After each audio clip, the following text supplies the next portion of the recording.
Good afternoon and welcome to Pittsburgh City Council's Cablecast Post Agenda on MB Affordable Properties on Thursday, January 29th, 2025.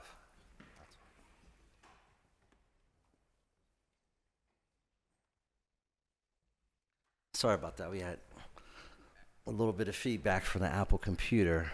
For the record, we are joined today by Councilmember Barb Warwick, and I know that we will be joined by other members as well. I want to thank everyone for coming out today. And I'll start with some brief remarks and then a brief PowerPoint before our esteemed Congresswoman gives some remarks, and we get remarks from other elected officials as well as experts in the housing space. We are here today because our city is facing a housing crisis at a magnitude our city has not seen in decades. In the coming days, the people of Pittsburgh will be presented with recommendations, proposals, and policies to address this crisis. And while we indulge ourselves in that necessary and timely debate, I urge us to not lose sight in the fact that a cornerstone of our solution to this challenge must be to protect, preserve, and maintain the existing affordable housing in our city. In my view, we cannot accomplish that if we do not address the threat operators such as MB Affordable pose to our ability to ensure the most vulnerable members of our communities have safe, adequate, and comfortable living conditions.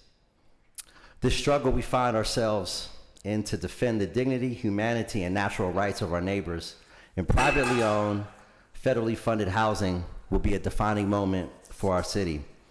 My involvement over the last year has included attending tenant council meetings, receiving emergency calls from distressed residents, inspecting domiciles with deplorable conditions, and coordinating efforts alongside stakeholders committed to taking meaningful action.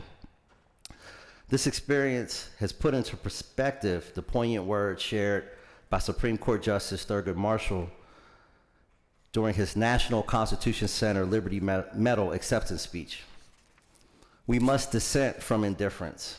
We must dissent from apathy.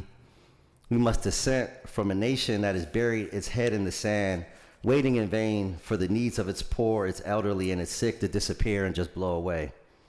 We must dissent from the poverty of vision and the absence of moral leadership. We must dissent because America can do better, and because America has no choice but to do better. And I would add that Pittsburgh can do better, and Pittsburgh has no choice but to do better. I want to thank my council colleagues for joining us, and now we're joined by my esteemed colleague, Councilwoman Gross, as well, along with Councilwoman Warwick. I want to thank them. I want to thank this esteemed panel of experts for joining us to share their experiences, insights, and ideas. And before we bring on the Honorable Congresswoman, I have a brief PowerPoint I want to run through that kind of illustrates how we got here today. So, and thank you to my wonderful Chief of Staff, Grace Turner. And we're also joined by Council President Lavelle. So you go to the first slide. So MB Affordable was founded in 2020. It's based in the greater New York region. There's actually multiple addresses. So as we go through this PowerPoint and in these conversations today, you'll see kind of the shell game. No pun intended, but maybe pun intended. The shell game that is played, with these operators. Ironically, their motto, or one of their mottos, is fighting homelessness one apartment at a time. And by Google search, is based in Somerset, New Jersey, but there's also other addresses that you can find them at. And it says, and on the Facebook page, which is the only thing you really can find for them now because the website is down, it says MB Affordable leverages our expertise in working with both our private and public partners to battle the plight of homelessness and foster an environment where American families can prosper by providing housing that is both affordable and sustainable. Next slide, please. So in March of 2020, ARCO, Allegheny Housing Rehabilitation Corporation, began soliciting interested buyers for a 1,500 unit affordable housing portfolio in Western PA. and offers were due on February 26th of 2020. At that time, in this article, in Public Source mentions that there was a lot of concerns raised by the public. I'm sure some of the folks in the room may have been those who were raising concerns about the potential impact if whoever purchased this portfolio, if they, did not maintain these properties, or there was also concerns about, if these properties would be converted to market rate housing, which brings us to the next slide. NB Affordable acquired these properties in March of 2023. So properties in the Hill District, Oakland, Homewood, Northside, West Mifflin, Rankin, and elsewhere. And at the time, NB Affordable pledged to invest more than $10 million in the properties. And Frederick Schulman, which is a name I want you to remember, if you got a pen, write it down, offered some quotes in the press release, talking about the amount of investment that they were going to put in to these properties and their commitment to the city of Pittsburgh, and how they were really, really excited about acquiring these properties and investing in Pittsburgh and maintaining affordable housing for those in the ARCO properties. You can go to the next slide. In March 23, advocates expressed concern. Local affordable housing advocates expressed concern over the new ownership. One, the fact that they only have been around since 2020. There was concerns raised about the rapid acquisitions and growth. At the time, the website said it aimed to own 25,000 units by 2025. Those also raised concerns about the close ties to an investment firm. Among several addresses, NB Affordable shared an address with Levine Capital, which described itself as a private equity firm founded in 2020 to protect and build family wealth through real estate. Next slide, please. And then Paula Kane, the Senior Vice President of Property Operations for Real Estate at NB Affordable, did an op-ed in the Pittsburgh Tribune Review, mentioning that their mission statement was to fight the plight of homelessness and foster an environment of prosperity for American families by providing housing that is both affordable and sustainable. At the time, they claimed to have 10,000 units under management across 15 states and 84 individual communities. They claim to have employed more than 300 people and have more than 40 years of experience. Their goal was not just to have more housing, but to have better housing. And they mentioned that they created strategic partnerships with local community nonprofit organizations that enabled them to provide housing, financial stability, and mental health supports to the most vulnerable members of our community. And they were committed to it by ensuring affordable housing is preserved for generations to come. Which brings us to the next slide. In May of 23, there was reports of a bed bug infestation at Homewood House, which is one of the NB Affordable properties. The management told visitors that an entire floor and other parts of the building were infested with bed bugs. And at the time, management staff was giving out protective bodysuits to visitors coming into the building. One visitor took a relative to a nearby hotel until the bed bug issue was addressed properly. Next slide, please. And again, in May of 2023, in a Pittsburgh Business Times article, NB Affordable announced investments that they were going to make in their new Pittsburgh portfolio. They said to expect a range of improvements.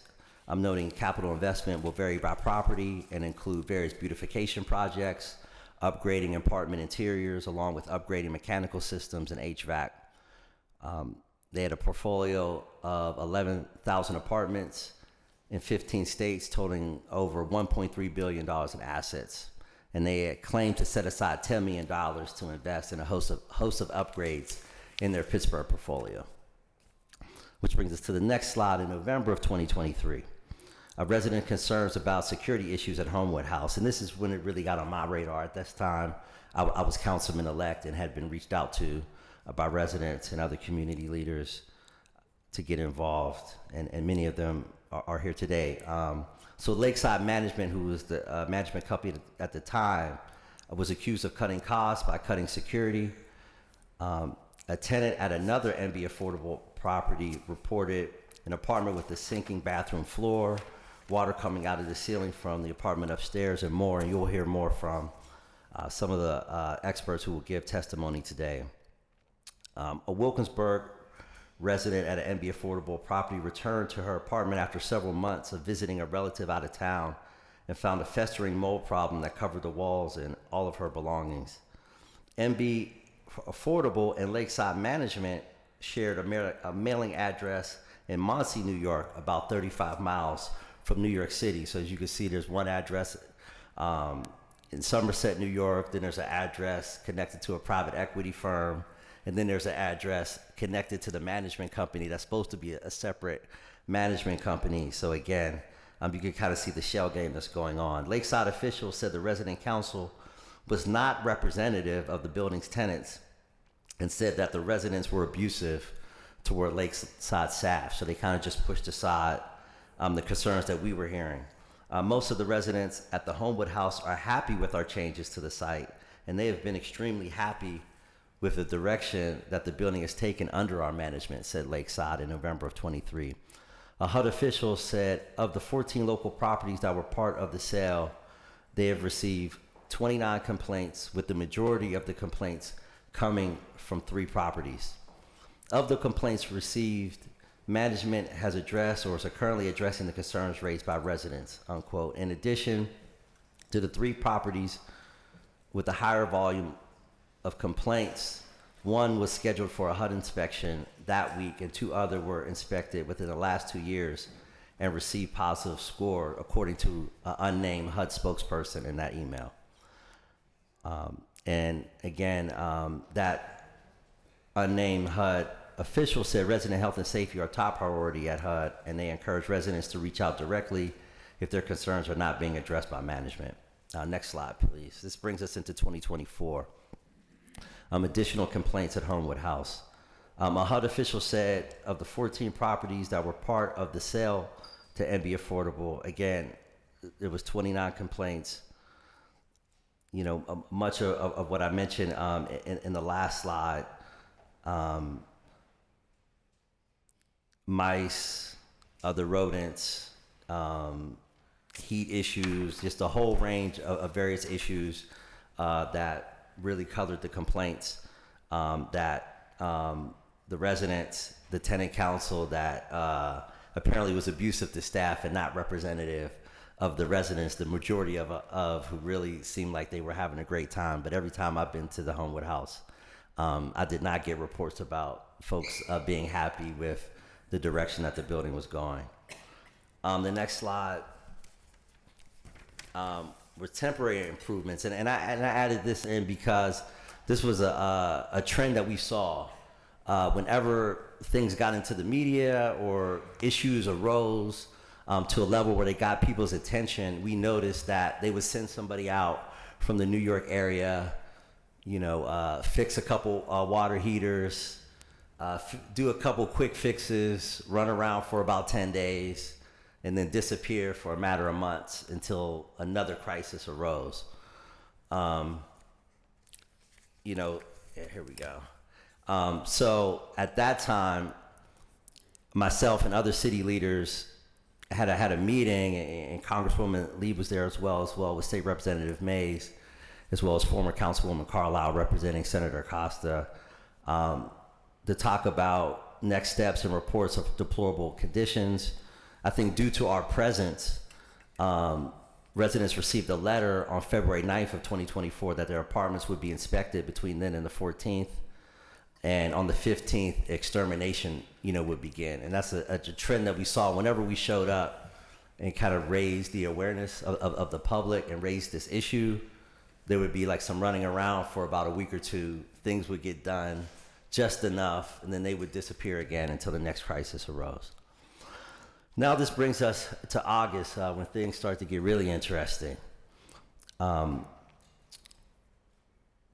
Frederick Schulman, who I mentioned at the very beginning, the founder and CEO of MB Affordable, was indicted in federal court in the Southern District of New York. So 3 real estate investors pled guilty to engaging in an extensive multi-year conspiracy to fraudulently obtain a $74 million loan and a $45 million loan to fraudulently acquire multifamily properties. Frederick Schulman, 72, of New York, and Haim Eli Peretz, 29, of New Jersey, pleaded guilty today of 1 count of conspiracy to commit wire fraud affecting a financial institution. According to court documents, between 2018 and 2020, Silber, Schulman, and Peretz conspired with others to deceive lenders into issuing a mortgage loan for a multifamily property and Fannie Mae into funding or purchasing the mortgage loan. So since then, really, we haven't heard too much from MB Affordable. They've kind of gone dark. Like, again, their website is shut down, and the interaction that we were having earlier in 2024 really began to slow down after those August indictments were announced. Which brings us to October. The next slide, actually, one more slide over. A group of Hill District residents appealed to HUD. Residents of properties owned by MB Affordable showed up at the HUD offices in downtown to speak with HUD's regional director about their deplorable living conditions. Allegheny County District Attorney Stephen Zappala charged Monview Heights as a public nuisance after violence and living conditions came to light. Issues ran from black mold and rodents living in their homes to raw sewage literally spilling out into the streets. It became known that MB Affordable reportedly receives HUD money monthly in addition to residents paying their portion of the rent. The district attorney mentioned that the company received $233,000 a month for its Monview Heights property alone. And next slide, please. Continuing the organizing efforts, residents called a press conference speaking from one of the properties in the Hill District. The group also wrote a letter to HUD officials and have requested a meeting about what many called deplorable living conditions, and at that time, the district attorney filed felony charges against Monview LLC, which is a subsidiary of MB Affordable. But that's something you also see with these private equity firms. It's just, a whole trail of LLCs. Next slide, please. This takes us to a month ago. Hill District tenants continue to engage with HUD, and tenants of MB Affordable properties in the Hill District gathered again at the HUD to voice concerns and demand change to living conditions. A meeting with Pittsburgh field officer Michael Horvath had been scheduled, but at the meeting that was scheduled, Mr. Horvath was not able to attend the meeting, which brings us to our final slide. There was a recent article written by the American Prospect with me and the mayor, and I believe the congresswoman are also quoted about this whole crisis that we have in this country around private equity firms purchasing affordable housing, and it was really highlighted in the tragedy in East Hills at Maple Ridge, which is not owned by MB Affordable. It is owned by a private equity firm named Vitus out of Seattle. But Mike Elk had some, really, I think, important statistics that he shared. Nationwide, private equity firms own at least 1.6 million rental units, and that was in an analysis conducted in 2020. MB Affordable yearly was receiving $2.4 million a year in federal subsidies in Monview. Private equity companies often use shell companies. An analysis showed that Vitus Group, which owns Maple Ridge, is associated with about 20 shell groups nationwide.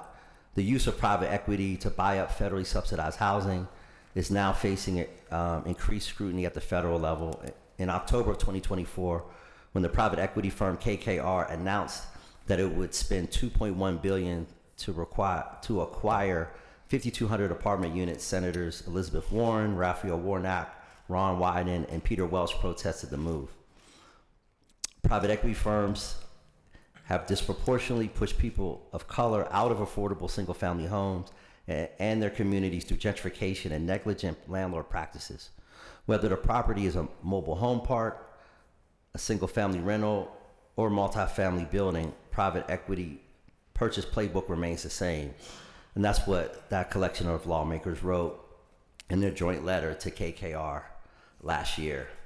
So that concludes my presentation, and now I would like to call up our esteemed Congresswoman Summer Lee to the table.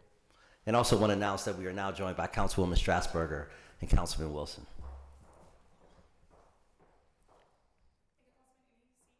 Any seat. You're the Congresswoman, so you can sit wherever. We don't get Congress members at the table too often, so this is we'll change that. This is a special day. All right, thank you so much, and good afternoon, everybody. Thank you so much to all of our council members, and especially to Councilman Mosley for making this important post-agenda happen.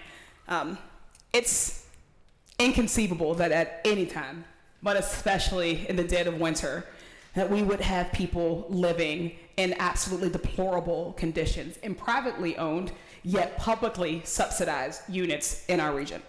By now, you may have heard, and of course, Councilman Mosley just told us about MB Affordable, but I would like to also reintroduce some to them. Because of their greed and their neglect, over 1,300 units in Western Pennsylvania are now run down, and thousands of our neighbors are living in horrible conditions. Since my early months in Congress, we've been hearing from tenants who are being forced to live in unsafe housing. Our elders being forced to live with rats and roaches, babies in units with mold and sewage backups, families dealing with raccoons living in their ceiling and trash piled outside their doors, and neighbors suffering without heat just last week when temperatures were below zero. Unacceptable is not even a strong enough word to describe what is happening.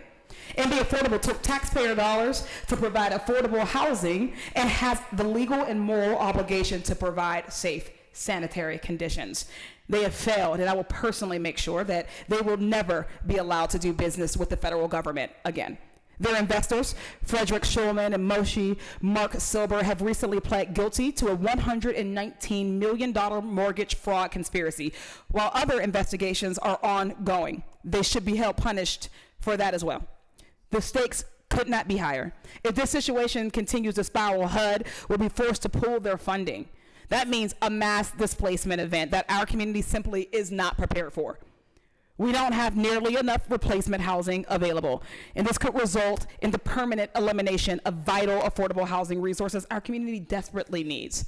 This is why we came together as a coalition to stabilize and preserve this affordable housing and to keep our neighbors in their homes. They don't want to leave. They want to live in homes that are safe and habitable. The people you're going to hear from today were either harmed by this company or they're a part of the coalition trying to help these tenants. This is a crisis that demands strong local leadership and swift cooperation with HUD and other stakeholders, and I'm thankful that the partners here today stepped up in an impossible situation. MB Affordable clearly deserves to be brought to justice, yet it's the tenants who are being punished right now for MB Affordable's failures. This lays bare the deep injustice in our system. We see private equity fraudsters getting rich off of the people in our communities, while tenants are forced to pay rent on time to live in uninhabitable conditions. Housing's not a luxury. It is foundational. Where you live determines so much. What jobs you can get, what schools your kids go to, whether or not you have access to transportation or clean air or safe spaces. Housing isn't just a roof over your head, as we all know. It's about opportunity and dignity and stability. So it's for these reasons that my office and this coalition will continue fighting for policy change at every level, federal, state, and local, until we have the tools that we need to protect our community from all of the MB affordables. We also need to make sure tenants are at the table for every decision. Their voices need to guide this process. They're the ones who have been living with the consequences of this neglect. This housing crisis is worse than some folks realize, and if we're listening to this and not involved, we need you. Homewood House deserves better. Bedford Ave deserves better. The Hill District deserves better. Montview Heights, though not in the city, deserves better.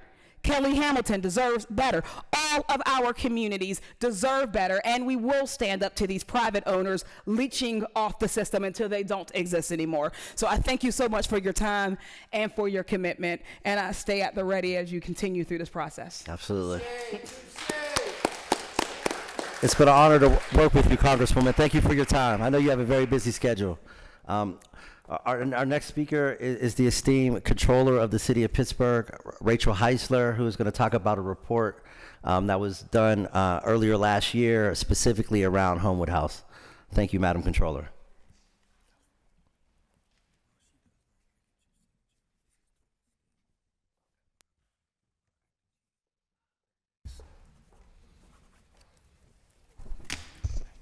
Good afternoon, everyone. Thanks for having me here today. Our report very narrowly focused on Homewood House specifically. We have limited tools. The city of Pittsburgh is not under contractual relationship with Homewood House. So we evaluated primarily the PLI complaints. There was one approximately every 6 weeks for more than 4 years. Of them, 26 investigations were opened, 23 violations were found, 9 issuances of criminal complaints, including for inoperable fire systems, and 13 were withdrawn or resolved. So the goal of our report that we published last year was just to give City Council the tools and awareness. I, like others at this table, I'm sure, was notified by a city resident that there were really horrendous conditions. And I went out on a very, very cold day, which I think is when I ran into you, Councilman. And it's just, on a personal level, I have a friend and a good friend of mine and his young son were killed in a house fire 6 years ago last weekend. And a lot of those house fires in the wintertime are created by unsafe conditions, necessitating space heaters. And so on a personal level, I'm still reeling from that. And so particularly as it relates to housing and heat and cold weather, it creates a perfect storm. And we've seen fatal fires, I think, every day. Last week, we saw a fatal fire and lost several members of our community. And obviously, you had a fatality in your district over the holidays. So that is really what motivated our office to engage, is just the issues it creates for legitimate public safety, and we are limited. The city is limited in what we can do. And I think the other concern that we have is when Bethesda Homewood was closed, it caused significant displacement. So we need to figure out how to work with these properties to make sure that they're safe for everybody and clean and habitable, and that everybody, regardless of your situation in life, has the dignity of housing. And what can we do to make sure that the buildings don't close, because that creates issues in and of itself, and where do these people are supposed to go? So 2 formal recommendations that we made. One is encouraging the director of PLI to request on a semi-annual basis that the field director from HUD ask for those assessment figures. The buildings are inspected. A big issue we'll have is that the multi-unit position from HUD, the multi-unit person that covers all of Western Pennsylvania and West Virginia, that position has been vacant for more than 6 years. I think we're all aware of what's happening at the federal level right now, so I don't know realistically how much engagement we'll receive from HUD, but that is just something to be aware of. And then the other consideration we'd like City Council to make is just, are there any changes that can be made to the disruptive property ordinance that, because right now there is not presently a clause for broad public health concerns. That is as it relates to public health issues specifically, are there things that City Council can do to amend that? Our suggestions are, of course, and as always, not exhaustive. There are a lot of things that I think we can do, but making sure that we provide City Council the tools, particularly with nuisance properties like this, and obviously the nuisance comes from the owner. We're happy to be a resource and any information that we can provide. But like I said, this property had been an issue.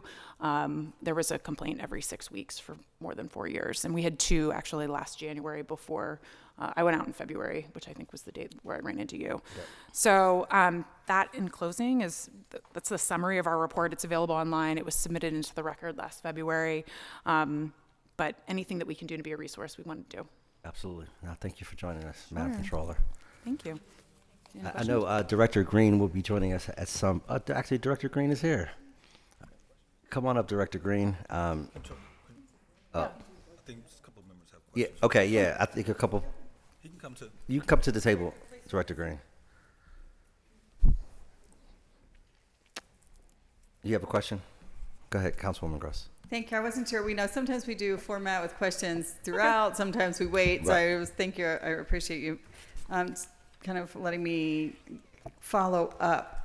Controller, thank you for being here, and thank you for diving into this specific topic, especially about 311s and maintenance and our authorities. And I know I've had this conversation many times with Director Green and PLI directors before Director Green.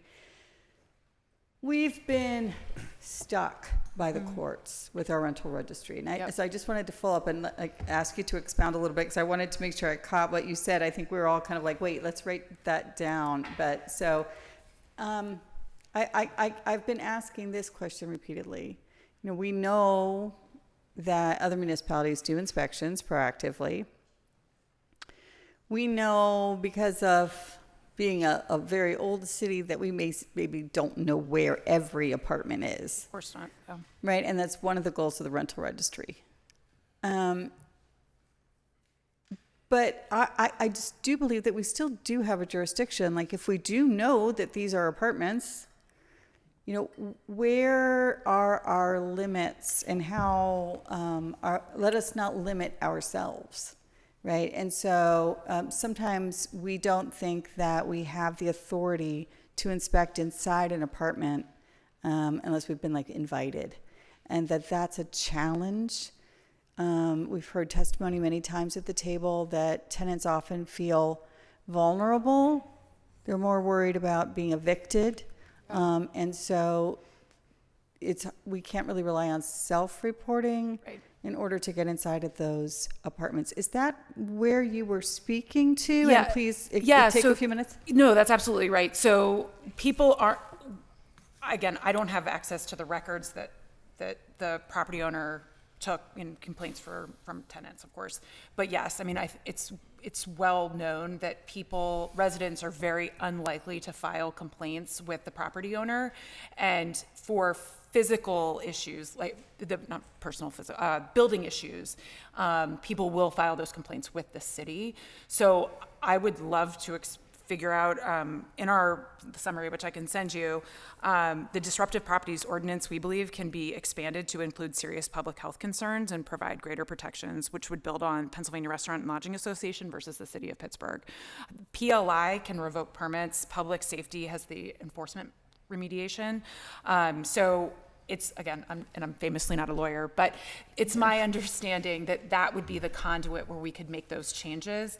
But yes, I mean, I share a property line with the senior building, and I'm very proud of the maintenance, and it's a wonderful community. We don't have, that building doesn't have those issues because of how new it is, but people who are in older buildings, particularly with non-local management, my neighbors are, that property is managed locally. There is a serious issue with people either not feeling comfortable for a variety of reasons, including eviction, or just not knowing who to call. But forgive me. So even if there's been a 311 report, you know, are we saying, and maybe I'll ask Director Green to kind of tell us kind of what is our prevailing thought, and so that we can grapple with what more can we do. You know, Director, what if I say in my district there's been a report from like apartment A at this address? Can you just go in? You can't just go in, right? You need the tenant in apartment A to feel comfortable with the inspectors going in. Is that where we're stuck? Our enforcement is limited to when we are granted entry to a building. So if there's an issue on the inside of a building, either the tenant or the property owner or an agent of one of those two will need to grant us access. The tenant would only be able to grant us access to the areas that are under their control. So if there is not someone present to let us in, we cannot just enter. That would be a violation of the property owners and the tenant's constitutional rights. If we have a suspicion of a violation, we could file an administrative warrant to get a court order to gain entry. We would need to present evidence. Have we ever done that? We have. Primarily, our use of administrative warrants have been related to extreme hoarder cases where we do have some level of evidence. And often a wellness concern. Yep. If there's some health and safety of the residents. That is an option for us to explore. I think, as you alluded to earlier in your question, I think the rental permit program will go a long ways to addressing some of these issues by getting us out into rental properties and inspecting them and ensuring they meet the standards that we have adopted under Title 10. Okay. I think that maybe that's enough for this very, Yeah. a post agenda. I'm sure that's going to touch on many different topics, but I appreciate you kind of opening that door. I think we're going to need to explore it in another conversation. Just the one thing I'd also flag, so I mentioned the 45 violations over the course of 4 years. More than half of them were fire code violations. So There may be different authority. Correct. That would fall to, Good it's my point. understanding, public safety and the fire inspectors. Those are likely, it could be either. We both have authority. So the Public Safety Fire Bureau enforces the entirety of the fire code. PLI has authority as an extension of the Pennsylvania Construction Code Act for systems that are governed by that legislation. So we're doing a small portion of it, and there's some overlap there. And depending on how the complaint gets routed, it could be either agency. Thank you. That's all for now, Mr. Chair. I appreciate it. Thank you. I just want to I'm sort of taking notes and listening at the same time, so I want to make sure I'm understanding. You said an administrative warrant is what allows us to go inside? If we are not granted access or entry into a property, we can file for an administrative warrant, and a judge would review our application for that administrative warrant. If it was granted, then that would be a mechanism to gain entry where someone was not cooperating with us to provide us entry. Generally speaking, what qualifies for an administrative warrant? We can file it for anything. Whether we're successful or not is a different story. So we have not used it. PLI has not used it extensively. Okay, that was going to be my next question. How often do we actually utilize it? Yeah, I believe in the past, for example, in the past year, maybe a handful of times. So it's pretty low volume, but it is a tool that we're looking into and to understand better. So what is also our process to cite and fine owners? So we have our PLI standards are the inspector has to observe a violation, so based on their right to entry. So most of our case files and when we issue a request for compliance are based on what is visible from either the public right-of-way or from the path from the public right-of-way to the front door. If the inspector cannot observe a violation from that and they are not granted access otherwise, then that case file would be unfounded and we wouldn't issue a request for compliance. If we know, as an example, that there are units that are without heat, is that a reason to be able to file it and go for the administrative warrant? If we have suspicion for that, that would be a reason for filing an administrative warrant, or could be. Okay. I think as council people, I want to speak for them, but I'm pretty sure I can say we know that there are units currently, especially within the NB portfolio, that are going without heat. If we turn those units over to you, then be able to file for the administrative warrant so that we can go down the road of citing and fining. We would investigate and then see if we can gain entry. If we couldn't, then we would evaluate whether appropriate to proceed with an administrative warrant. So it would be something we go through the standard process for, and I would recommend that you do provide that information for us so we can start that process. We were successful recently with a case, and talk to that more in a minute. Okay. Lastly, what is our capacity to do this as a city? So you said 1,300 properties in the city, roughly? Well, in the region. In the region, okay. I would say probably closer to 1,000 in the city. So 1,000 properties in the city, the vast majority of which I believe are probably in very poor condition. I know the ones in my district the ones in the Hill district are in very poor condition. I've heard from Councilman Mosley, and obviously his PowerPoint laid it out, the problems he's having. What is our ability to scale and say, actually, we want to go and inspect all 900, all 1,000 of these units? I think we would, a starting point would be to have that list, and then for our team to look at how do we manage that in addition to the standard volume that comes through the 311 complaint system. My recollection from the data I shared with you guys for budget hearings, we typically are around 50 to 60,000 investigations. So understanding what that might lead to. So I'd say we can take that kind of ballpark estimate back as a team and look at what that might mean for us to try to manage. Okay. And obviously what we do here at the council table, so much of it comes back to budget. So that would also be a budgetary impact on our ability to really, as a city, begin tackling these properties, meaning manpower. So just something for our consideration. Thank you, Councilman. Councilman Wilson, Councilwoman Warwick. Thank you, because it's timely, because I do have a meeting that starts here in a minute that I'm going to have to step out for. But I appreciate you having this discussion, this post-agenda on this topic. And I wanted to just ask some questions about what we're talking about here, which is the administrative warrant. Is that similar to the powers we have in terms of what I believe we have at our city, the police powers that other cities use to, fix up a vacant abandoned property? Let's just say just like a hole in the roof, so that then, we could, here we would try to put that through the land bank. Maybe other cities have other ways, and then that property could come back on the market. But this one, in terms of this administrative warrant, is this similar to the police powers that you're No, that we this have, is relatively standard.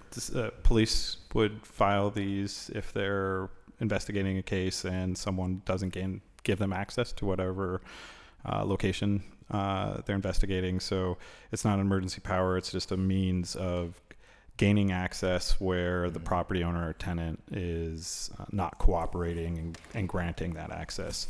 Our emergency powers under the International Property Maintenance Code are limited to when there's imminent danger. So that's when the situation could cause life-threatening injury or death at any time.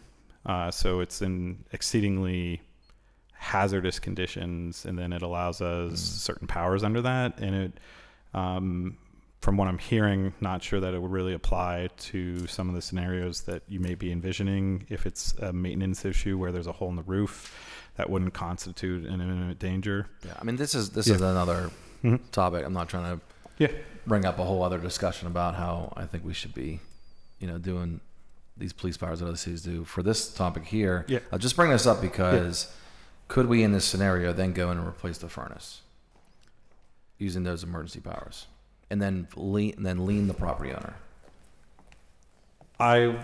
theoretically, if there was an imminent danger related to it, yes. I don't know that we have a strong case to say that in a non-functioning furnace is an imminent danger. The clearer standard is condemnation, where we are indicating that the building is unfit or unsafe for occupancy. So we do have the power to order work, but it's under extreme conditions. It's pretty narrow. Okay, thanks. I was just trying to explore what options we had in that scenario. Thanks. Thank you. Thanks, Councilman. Councilwoman Warwick. Yeah, thank you, and thank you, Councilman, for holding this session, and for everybody here for coming. So, yeah, I mean, my first question that I wrote down here is, where's the HUD oversight? And it sounds like the answer is there is none. So there's that. So, and I will say that I see some of the same, perhaps not to the same degree, but you know, in even some of our HACP properties, right? I see it at Glen Hazel.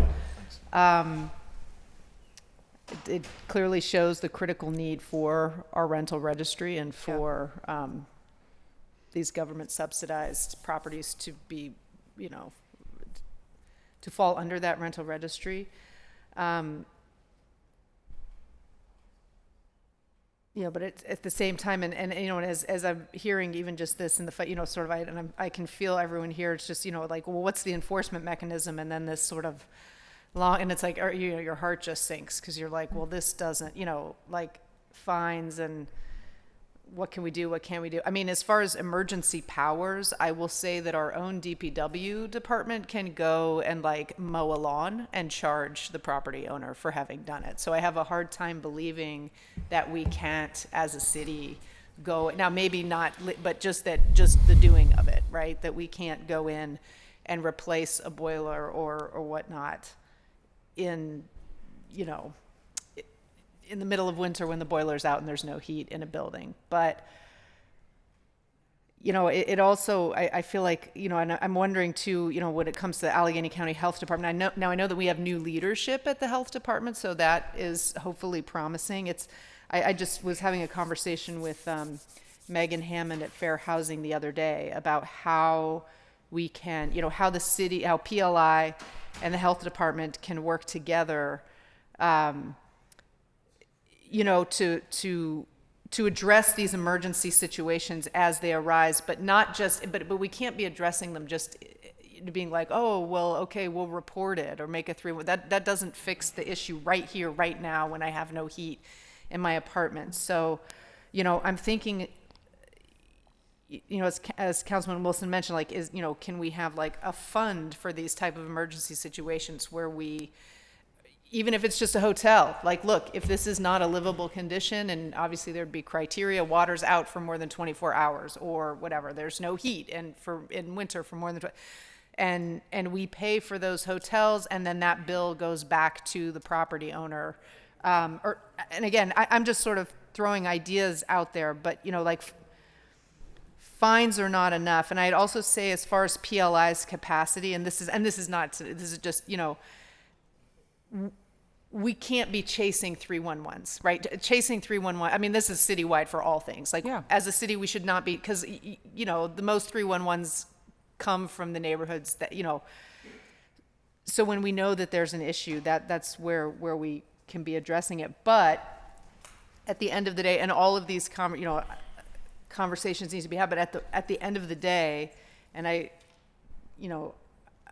think it's interesting, this, you know, because I've experienced it too, where it's like when we show up, right? When the elected officials show up, when we show up, all of a sudden stuff gets done. And I can say that in Glen Hazel, you know, I've been on council for 2 years, right?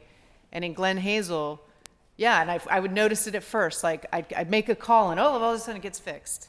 I make a call, and the bottom line is these situations require constant pressure from elected officials every day, right? Until, until we get these things figured out, until, you know, PLI and the health department, and we're working together and we're doing the legislation. So, and it's like it's gotten so bad that, but you gotta start somewhere, right? So that would sort of be my challenge to all of us, right, at the table in the city together, to kind of sit down and hammer something out, and addressing the, and specifically, first and foremost, as Councilman Wilson mentioned, like, what can we do to get these things fixed today when they need to be fixed, so that we don't have a family in an apartment without heat in the middle of winter today, right? So what is the mechanism for figuring that out? I'll just flag the ordinance obstacle is that even if it's a public safety violation, the property owner has 15 days. So if it's 52 degrees in your apartment, and you even use that as the mechanism to enforce a code, okay, chances are in Pittsburgh with the global warming, it's not going to be 10 degrees for 2 weeks. Like, it's going to go back up again, and then does that restart it? I mean, I don't have all of the answers to your questions, and I agree with you that it's like, if you don't have water for 3 days, like, you can't live there. Right. It's inhabitable. But it's, we give, and again, I'm not suggesting that some things can't wait 15 days, but at the end of the day, if it's heat or it's water, how do you live there? That's all for me, yeah. All right, thanks, Councilwoman. Thank Councilwoman you. Strasburger. This is going to be a really quick question because I have further remarks that I'll wait until all the speakers Right. have kind of had their turn to address. But just really based on that question, it was always my impression that we could, for health and safety reasons, we could then flag various issues, housing-related issues for the Allegheny County Health Department, and that would trigger a faster response, or could unlock a faster response for heat, for water, for other health and safety issues. Does anyone have that answer, or do we need to maybe pull up someone else from and wait for that answer? So I guess maybe to respond to that, at least in some fashion.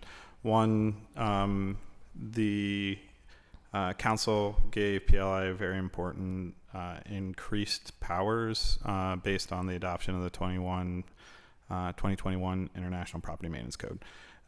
In that adoption, we were more comprehensive and inclusive of those standards. So prior to that, we could not cite if there was no heat. We could not cite if there was the plumbing or sanitary systems were not functioning. So now we can cite, we can condemn. You combine that with the rental registry or rental permit program. We are going in to apartment buildings or other rental property and ensuring that they meet the standards of the International Property Maintenance Code. And then to your earlier comment about the need for leadership on this issue, it's also sometimes information takes different routes. So a recent example of Maple Ridge Apartments, councilman was getting information before PLI was. And so it takes a partnership. This can't be PLI independently or council independently. So he was contacted, and there was a real collaboration between council, mayor's office, neighborhood services, the county Department of Health.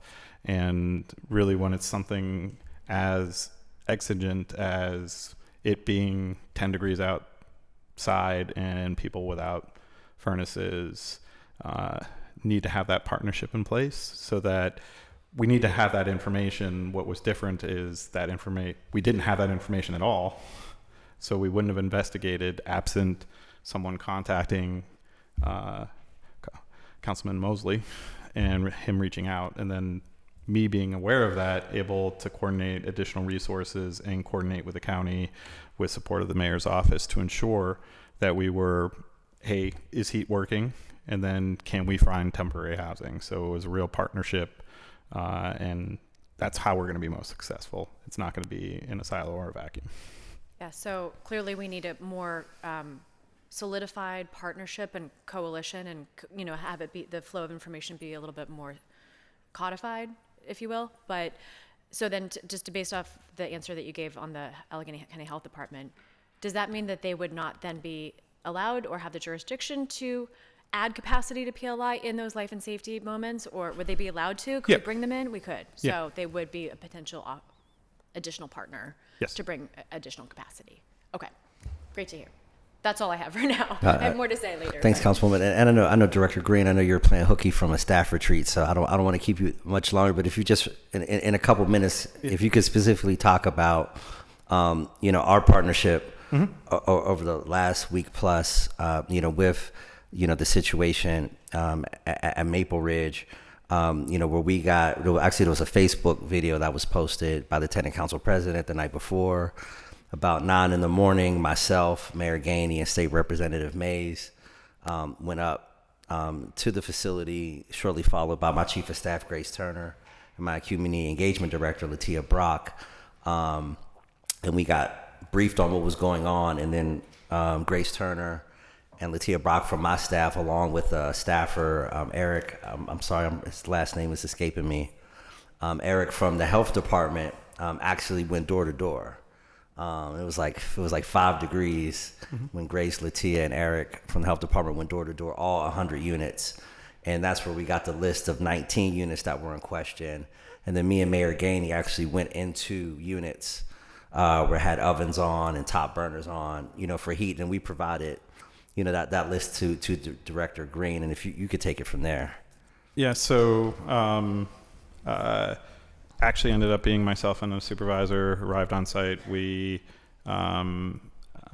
met building maintenance. They did grant us access to the buildings, and then granted us access to a portion of the units. If someone was in, they would let us in, and we that day were able to confirm that there were 2 units without heat, and then we continued to work with the councilman, mayor's office, and the property managers and the county, refine the list, and then get access. Eventually, I believe the total number was 10 units that we were able to confirm did not have heat, and we condemned those units, and county helped to provide services to those individuals, and then also coordinate for payment by the property owner. So I think, while not a situation where we would rather be proactive, we were able to be responsive and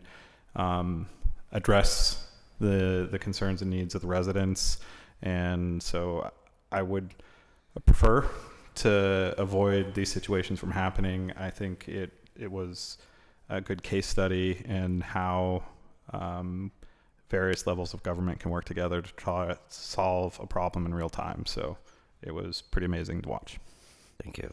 And thank you for coming, Director Green. I know you got to get back to your staff meeting. And thank you, Controller Heisler, as well. I'm looking forward to that update tomorrow to see if those repairs were actually made and we can get those folks Same. back in their apartment. Thanks. Thank you. So we're going to call up our next. Actually, before you leave, one quick question. You could probably answer this within a minute. The first question is what is the time horizon for or the process, the time process to execute an administrative warrant, like the time when you begin the process to where you actually can execute it? I will. I'll have to get back to you. So there is some work from the law department to prepare the documents necessary. So they need information from us, and then we have to specify a specific date.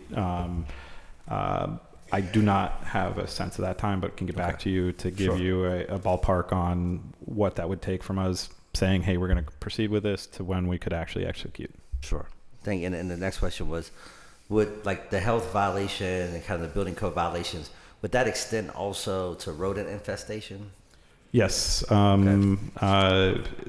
This is another area of overlap where the county and PLI have relatively similar regulations. So either agency could respond to that issue and address it. So we do our best to coordinate so we don't duplicate those efforts, but it's good to know also that kind of safety net.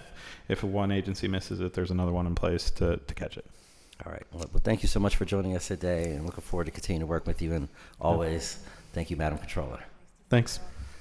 So the next group we're going to bring up together is Ashley Bryant, Joe Diven, Allison McLeod, Stacy Ford, and Matt Rubin. And they'll be sharing their experiences of engaging with the residents, the stories of residents, as well as Joe Diven is a former vendor of MB Affordable, and he'll share his experience of what is it like to be a vendor doing business. We may need one additional chair, I think.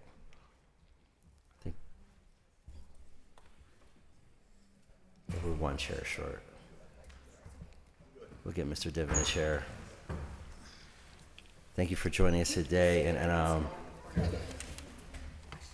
we'll start with Ashley Bryant from the mayor's office. Thanks for having me. My name is Ashley Bryant, Neighborhood Engagement Coordinator, Office of the Mayor. On December 19th, 2023 was my first community meeting with Homewood House Tenant Council, where I discovered many of their complaints and concerns were being unheard by their management company, Lakeside. Lakeside Management was hired by the owners of MB Affordable to manage all of ARCO's 1,500 plus properties in the city of Pittsburgh in Allegheny County. Learning about the unsafe, uninhabitable, and deplorable living conditions that our seniors and our multifamily scatter sites were facing, and my role in working with organizations such as the Allegheny County Health Department, DHS, OCHS, and other elected officials, as we knew something had to be done. Through my research, this has now affected at least 4 communities within my portfolio, but has also affected several districts in City Council, which are District 2, Councilman Lavelle, District 5, Councilwoman Warwick, Councilwoman Strasburger, and Councilman Mosley's office, District 9. Out of the 1,500 properties, at least over 800 residents in Councilman Mosley's district are being affected and counting. While working in partnership with representatives of Congresswoman Summerlee's office and others, we began to discover that this was becoming a major issue in and around our city. We all need to continue our collaboration and take action against private equity firms in our city. After the media broke news regarding conditions of Homewood House and their concerns, the mayor's office began to receive phone calls from other constituents and property managers who were being affected by Lakeside Management's negligence regarding their scattered site properties and high-rise. The concerns included roach, mice, and bed bug infestations in half of Homewood House units, so 50 out of 100. Holes in the roof in some of the scattered sites where their bedrooms that children were supposed to occupy could not be occupied. No heat, broken doors, windows, raw sewage in their basement, broken water heaters, and no water for at least 4 months at a time. Fast forward to December of 2023, I was contacted by MB Affordable representative making me aware that they weren't aware of the conditions of their properties. But then after we met, engaged with residents, tenants, elected officials, these concerns, they began to manipulate us by passing us around to other folks within the company. I'm gonna fast forward, then we discovered that a new management company was coming in. So Lakeside, I wanna say like early of 2024, was no longer gonna be the management company because of the pressure that we did put on. So now WIN, which is their new management company, took over in July of 2024, where we met and had where they said they would provide safe, livable, and provide HUD regulations, like bring it up to code.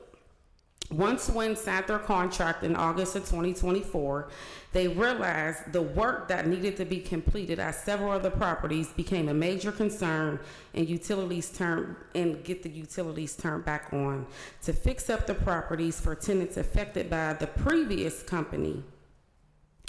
Once they discovered there was no funding available and they maxed out their credit cards to bring up these properties to HUD regulations, they found out again that the MB Affordable owners were indicted. Wynn decided to pull out of the HUD contract in September of 2024, but HUD forced them to stay on until another management company was found. Throughout this entire process, several vendors who were providing services were unpaid for months at a time and still have not been paid for their services. And these services include 2 security companies, extermination, plumbers, roofers, mist dumpsters where garbage would pile up to create other rodents. And now, as of January 16th, Homewood House currently has no security, which security was provided 24 hours, 7 days a week, 365.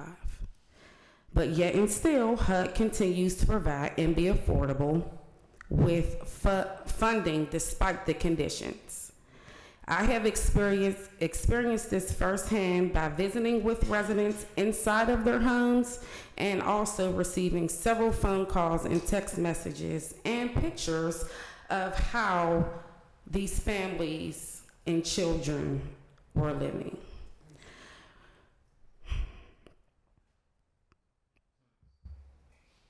Sorry. I'll take your time.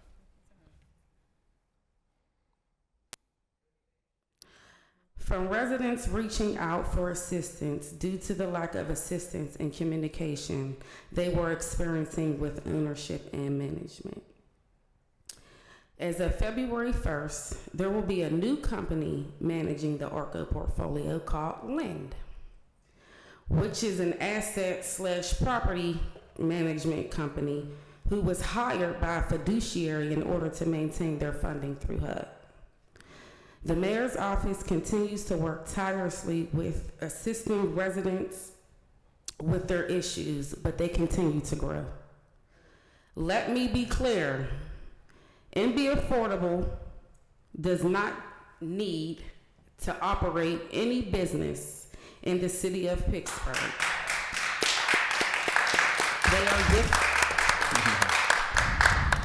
They are a private equity firm who has thousands of public housing properties, who have no interest in our city but continue to take advantage of the most vulnerable communities, but collect guaranteed federal dollars with no oversight. Where is HUD's accountability? When will HUD take accountability? As everyone is aware, that Mayor Gainey's 3 pillars are safe, welcoming, and thriving. And in my capacity, it has become challenging to execute these pillars due to private equity firms coming into our city and taking advantage of our most vulnerable communities, knowing they do not have any interest of reinvesting back into these communities. Thank you. Thank you, Ashley. Mr. Scott, do you have anything to add? Not really. First of all, I want to say thank you, Councilman Mosley, for having us here, Council. Really, and I think I can say this, what Ashley didn't really stress, what she stressed a whole bunch of things, was the mental anguish and hardship that it has placed, not only on the residents, but her as well. I came into this position as a senior acting manager with Neighborhood Services since January of last year. And Ashley has been dealing with this for a whole year, almost on a daily basis. So we talk about residents reaching out, not only Monday through Friday, but through Saturday and Sunday as well. So, that's one of the things I wanted to highlight, is that MB Affordable has not only placed physical hardships on individuals, but also mental hardships. So as Ashley said, they definitely should not be allowed to be established here in our city of Pittsburgh, and we need to move away from that. Thank you. We're going to go to Ms. McLeod, Dr. Ford, Mr. Rubin, and we'll close out with Mr. Diven. Then we'll open it up to questions. Thank you, Councilman Mosley. My name is Alice McLeod. I am the City of Pittsburgh trauma specialist, and most of us sitting at this table at home, we know to practice mental health is real? How many of us say mental health is real on a regular basis? But I always ask a lot of our clients and our residents and our people, is mental health practiced inside of your home?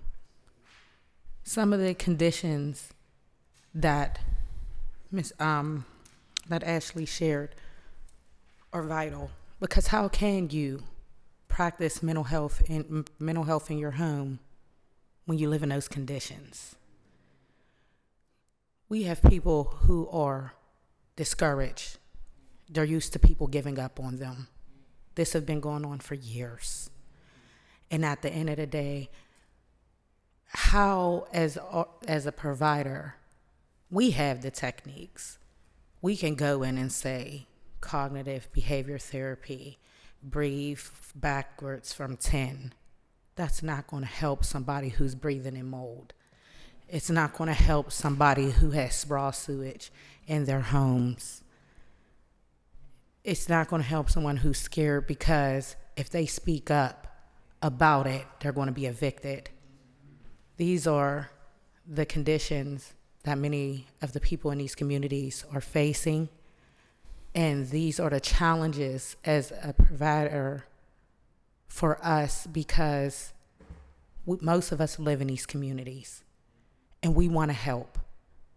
But when we can have all the techniques, but we can't encourage them when it keeps happening over and over again. We need the consistency and we need the help to help us do our jobs. Thank you. Thank you. Dr. Ford, can you share the social work that you do working directly with the residents at Homewood House and some of the other properties, as well as being, one of my set of eyes and ears on the ground? I get numerous calls from you, throughout the week about residents that have issues between, you and Ms. Bryant from the mayor's office. That's, I got to give y'all the credit. That's how I know what's going on. People think, Councilman Mosley, really know what's going on. It's y'all that, keep me, up to speed. So I appreciate that. But if you could share, your perspective doing social work as well as just the experience of what it's like, working with these folks who, really are most vulnerable. Absolutely. My name is Dr. Stacy Ford. I'm a trauma and intervention and resource specialist. I collaborate with my colleagues up here. We are taking multiple calls. We know that trauma is real. Most of the time we sit back and we think about traumatic situations as being gun violence or a loss. NB Affordable Properties has caused a traumatic events in all of their residents' lives by the conditions that they are living in. So when we look at the trauma that comes from that, we look at violence being picked up. We looked at residents not being safe because they have left a door that is broken and anybody can walk in for weeks and cause harm to these residents. We look at the seniors who are in wheelchairs sitting in the lobby trying to protect their little bit of home that they have, what they call home. So while we are all at home, resting in warmth, having conditions, we have running water, we don't have sewage, these residents are being traumatized by the conditions that NB Affordable is allowing them to live in. And as they say that they are unaware of these situations, that is absolutely not true. They are very aware because we have made it a point. I'm in there on every Friday religiously, meeting with the residents, doing trauma work, counseling, helping them with hoarding situations, helping them with drug and alcohol situations, helping them work through some violence, all stemming from the conditions that they are living in. So as we fight and continue this fight, and the residents feel comfortable enough to come to myself and my colleagues up here at this table to voice their concerns and say, we have tried, we have reached out to them. The property managers, we have tried, we have reached out to them, and the only thing we get is a closed door or a voicemail or no answer at all. We don't get the funds because they're not releasing them. They're causing each and every one of these residents, whether it's Homewood House, whether it's Kelly Home Properties or the Hill District or any of the other properties that they are at, these residents are traumatized, and we are continuing to allow them to be re-traumatized by allowing NB Affordable to take ownership or own these buildings or whatever it is that they're calling themselves doing, because they are not managing these properties with these residents day after day, night after night, all hours of the day and night. We are getting phone calls for help for reasons that we can't even imagine, because we go home every night, and NB Affordable goes home every night to a warm household, to a clean household, to running water, to no mold, to no rats or roaches or anything. These families aren't able to do that, and that is playing a very big part on the trauma that they are experiencing. Thank you, Dr. Ford. Mr. Rubin, can you share your perspective of organizing the tenants and the community organizing work that you're doing? Yes. Thank you, Councilman Mosley, for holding this hearing, and all the councilors here for your attention to this issue. My name is Matthew Rubin. I'm an organizer with One Pennsylvania. For over a year, One PA has worked to bring NB Affordable tenants together across the city and county to build tenant power and fight back against this unjust slumlord, profiting handsomely off public funds intended to house people in need. A committee of tenants has come together across NB Affordable tenants to fight for immediate repairs, systemic changes, and a voice in the decisions about their lives and housing. And in just the past few months, like many of you, I've spoken with tenants who have experienced many of the same issues, folks who have had no heat for months in freezing temperatures, holes in their floors they constantly have to walk around for fear of falling through, raccoons in their walls, frozen pipes for days on end, no hot water this whole winter, sewage coming out of their toilet on Christmas Eve, infestation so bad they have cockroaches in their fridge, leaks so bad they have mushrooms growing on their walls, and every other horror story you can imagine and many more you cannot. Our tenant committee decided on a list of demands of NB Affordable or any future owner. I'll share the main points of that here, and I have a copy of the list, the full list for y'all. Every item on this list is imminently reasonable and shocking that it needs to be demanded. So 1, carry out professional and sustainable repairs, hiring licensed and professional contractors to address serious structural and plumbing issues. A moratorium on rent increases until all building issues and infestations are resolved. 2, fumigations. Hire licensed and reputable pest control companies to address infestation of mice, roaches, bed bugs, and raccoons in residence units. 3, safe, healthy, and secure sites and common spaces, hiring licensed security guards at all sites who should be introduced to tenant councils, reestablishing an emergency hotline at all sites to reach property owner or management company, replace fire extinguishers in hallways and common spaces at all sites. 4, full transparency of ledger and accounting and stopping unjust fees. That includes the full transparency of all ERAP dollars for residents carried over from previous to current owners.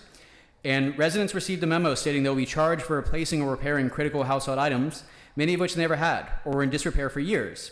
NB Affordable needs to do their job of basic repairs and upkeep without taxing tenants for doing it. 5, meet directly with residents. Meet directly with residents on a monthly basis with a representative group of residents from buildings and building tenant councils. A representative group of tenants needs to be involved in critical decisions, including review and approval of contractors and security companies providing services at all properties. No item on this list has been met or agreed to by NB Affordable or their property managers, Wynn or Lynn. These should be automatic requirements of affordable housing providers with swift and immediate recourse if not provided. If and when repairs have been made, they have only been accomplished through tenant pressure and organizing or political pressure. We have a housing system where tenants get evicted for tiny infractions, but NB Affordable fails to provide safe housing, fails to pay their own bills to banks, contractors, or utilities, and their CEO and vice president pled guilty to conspiring to fraudulently obtain $119 million in mortgage loans last August. But NB Affordable still regularly collects millions of dollars of federal tax dollars. This is the result of offloading the responsibility of administrating public dollars meant to fulfill a human right of housing to a private equity firm with a dismal track record. It's what happens when affordable housing is funded through companies that profit more the worse conditions they provide. It's what happens when tenants have no say in how the public funds intended to help them are used. And most importantly, this is the result of a housing system where landlords have too much power and tenants have too little. If tenants had a say, no landlord could ever get away with this. We're eager to work with all of you to push for ownership and management of these properties to be transferred to responsible ownership who will meet all of tenants' demands as a bare minimum, to prevent mass involuntary displacement of tenants, to expand tenant rights to empower tenant organizing until slumlords are a remnant of Pittsburgh's past. Importantly, in order to address housing injustices only possible because tenants don't have agency in the decisions about their housing, tenants must have agency in the decisions about the solutions to their exploitation. We'll keep organizing, but tenants also need your support to win these safe and decent housing conditions and to build a system where this can never happen again. So, in addition to tenants organizing with 1PA, tenant councils and other groups have been similarly organizing and advocating, supported by the work of Pittsburgh United and Pittsburgh Black Workers Center and others, and with the support of many of y'all here to advocate for them as well, all working toward the shared goal of housing justice across the city in NB affordable properties. I've printed and can share by email with all of you additional materials, including the list of parcels and properties we've tracked as owned by NB Affordable, the full list of demands I've read here, and a recent letter from the Homewood House Tenant Council to HUD.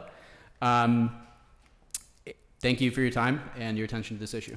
And we hope to meet with all of you coming out of this hearing. And Council, will you hold the question for 1 second? I wanted Mr. Diven to give his presentation, and then we can run through questions. So,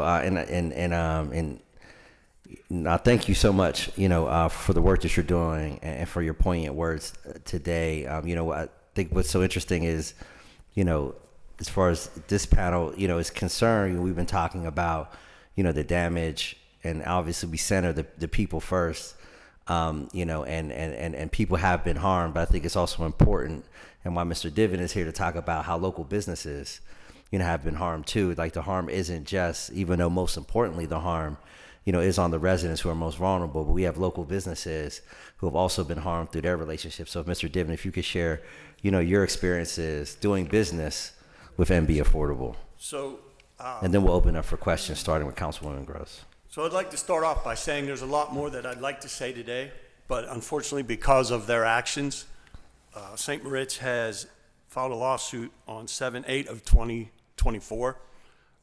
We were originally asked to do a fire watch because they were in violation. So we started off on a fire watch and slash security on 12/21/23, and we started that contract. That time, that was right after the meeting on the 19th that I sat in on, hearing the residents' needs and concerns. So we kind of escalated that. We went through and they got behind in their payments, refused to pay, and unfortunately 6/21 of 24 we had to stop service. And it's an unfortunate thing because if you look at the amount of security needs that they needed in that neighborhood, that building in particular, the fact that the elderly and vulnerable residents don't feel safe to walk downstairs, to be in their lobby, to be outside because of some of the situations. And unfortunately, because of non-payment is the reason that we had to break.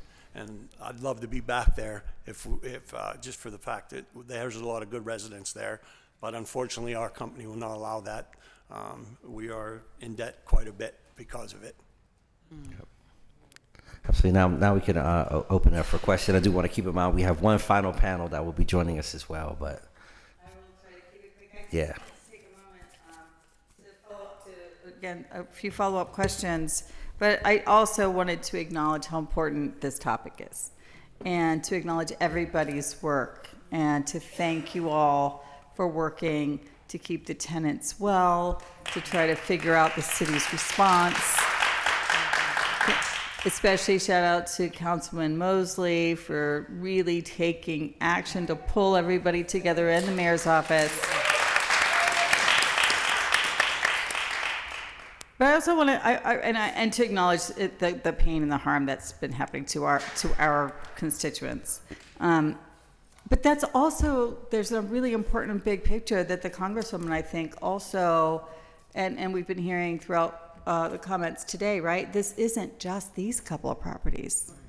And it's not even just this one private equity actor, right? So we've passed a couple of wills of council that I've sponsored and other members have sponsored about the plunder of our housing, the corporate plunder of housing that is happening, not just in the city of Pittsburgh, right? We have some documentation from other cities as well. We have some documentation in Pittsburgh. I don't even think we know how big it is, right? We know they're buying the single family homes.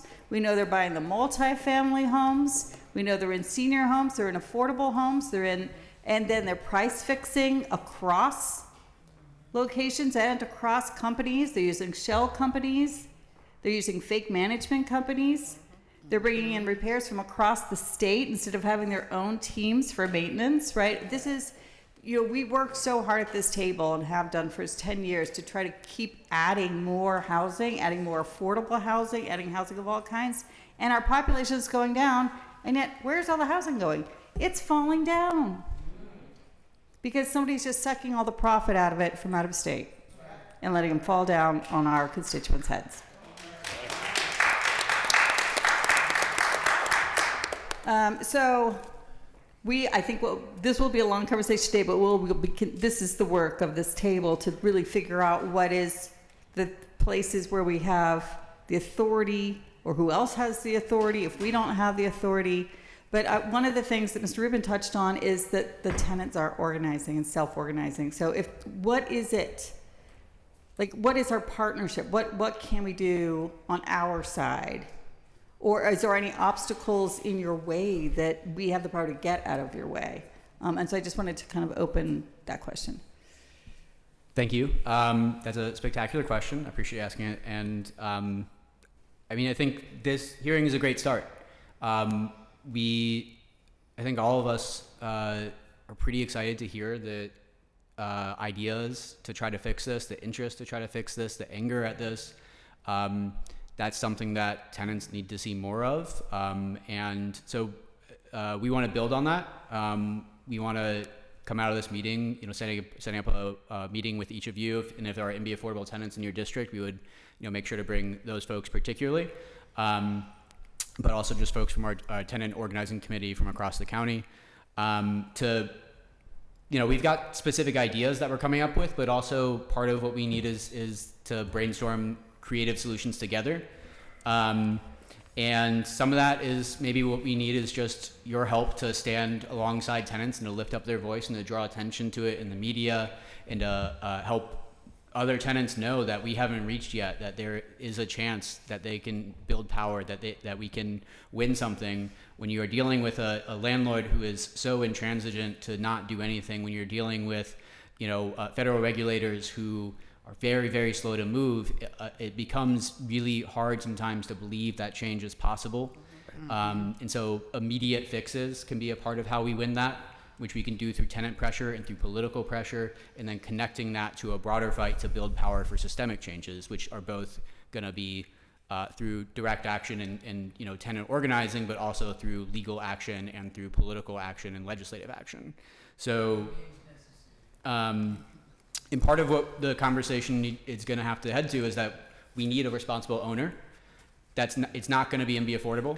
That's right. Several of the developments outside of Pittsburgh are already in receivership with a entity called Tri-Guild, now legally responsible for fixing up housing, but ultimately their responsibility is to fix it up in order to help the bank sell it. And whether it's those properties or the properties in Pittsburgh that are still owned by MB Affordable, what tenants want to make sure is that the ultimate owner not only is going to agree to all those demands that I just talked about, but also is going to be, not just a different private entity that is going to do everything they can get away with. Ideally, the future here for long-term affordable housing can be best accomplished through community control of some kind, whether that's cooperatives, which are harder to pull off and maybe less ready to do right now, or more difficult, or through public housing. It could also be done through other housing providers, but ultimately our priority is to make sure that tenants get to choose and have a voice in that process. And that might take pressure on, other people in the process, particularly if they're in receivership, to help leverage to make sure that tenants get a voice, which might only be able to happen through y'all's help to provide that leverage.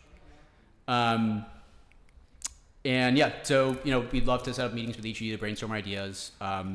And I think the one other thing I just wanted to mention is, so we've been mentioning some of the property managers. Lynd, L-Y-N-D, is a new property manager at a couple of the properties that are in receivership in West Mifflin and in Rankin.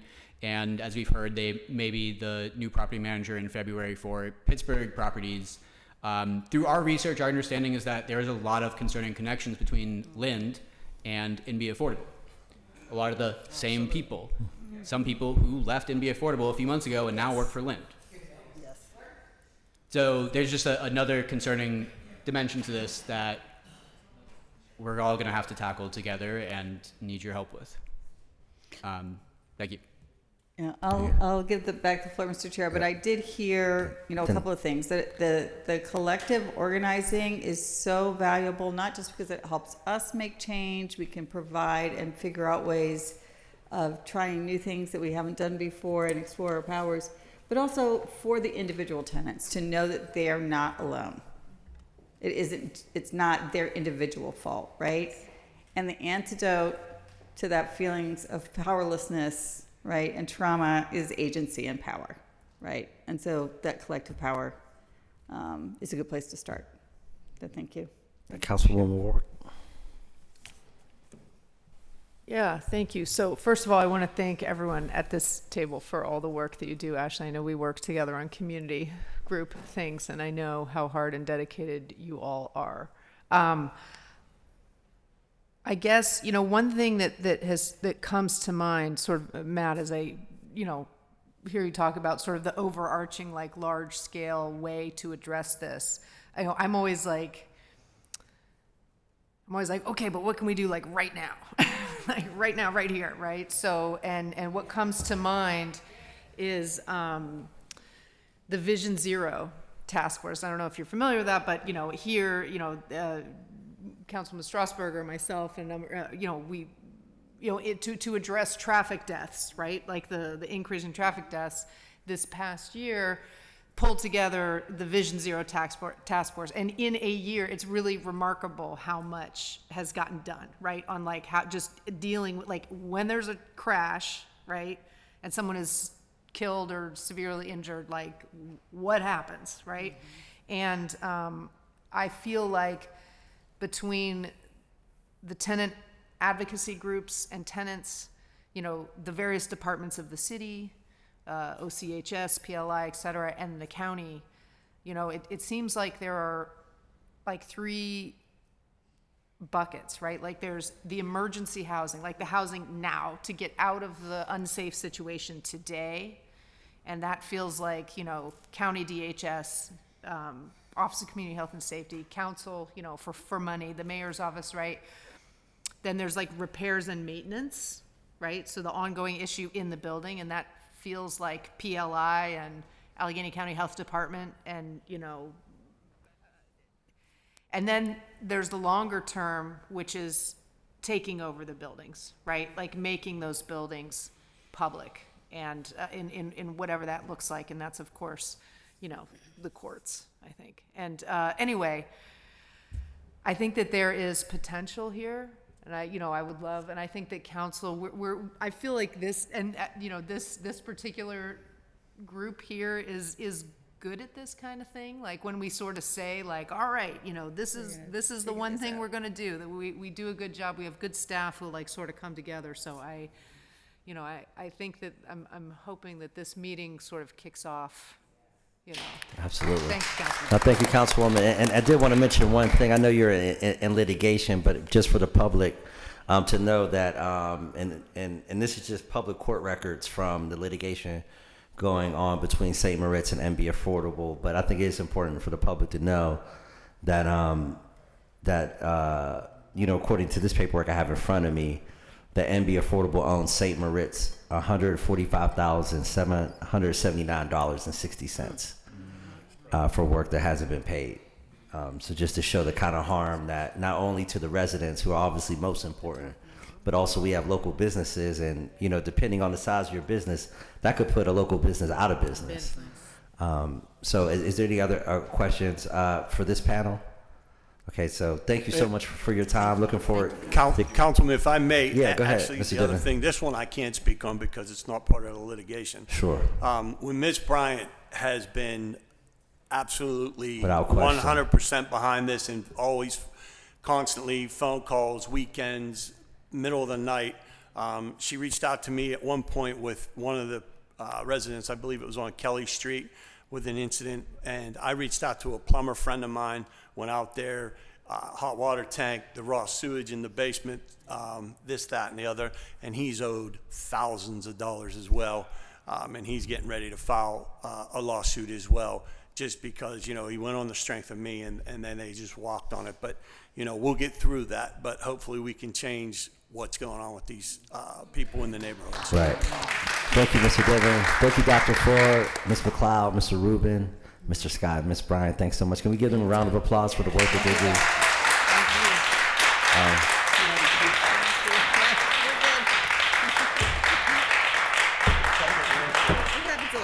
So after all the conversation about the problems, we're going to bring the three people up that are going to bring the solution to all the problems we talked about. They're going to, with all of their infinite wisdom, are going to show us the way and lead the light. And that's my good friends, Charlize Smith from Wave, Kendall Pelling from Rising Tide, and Tanika Harris from Catapult Pittsburgh.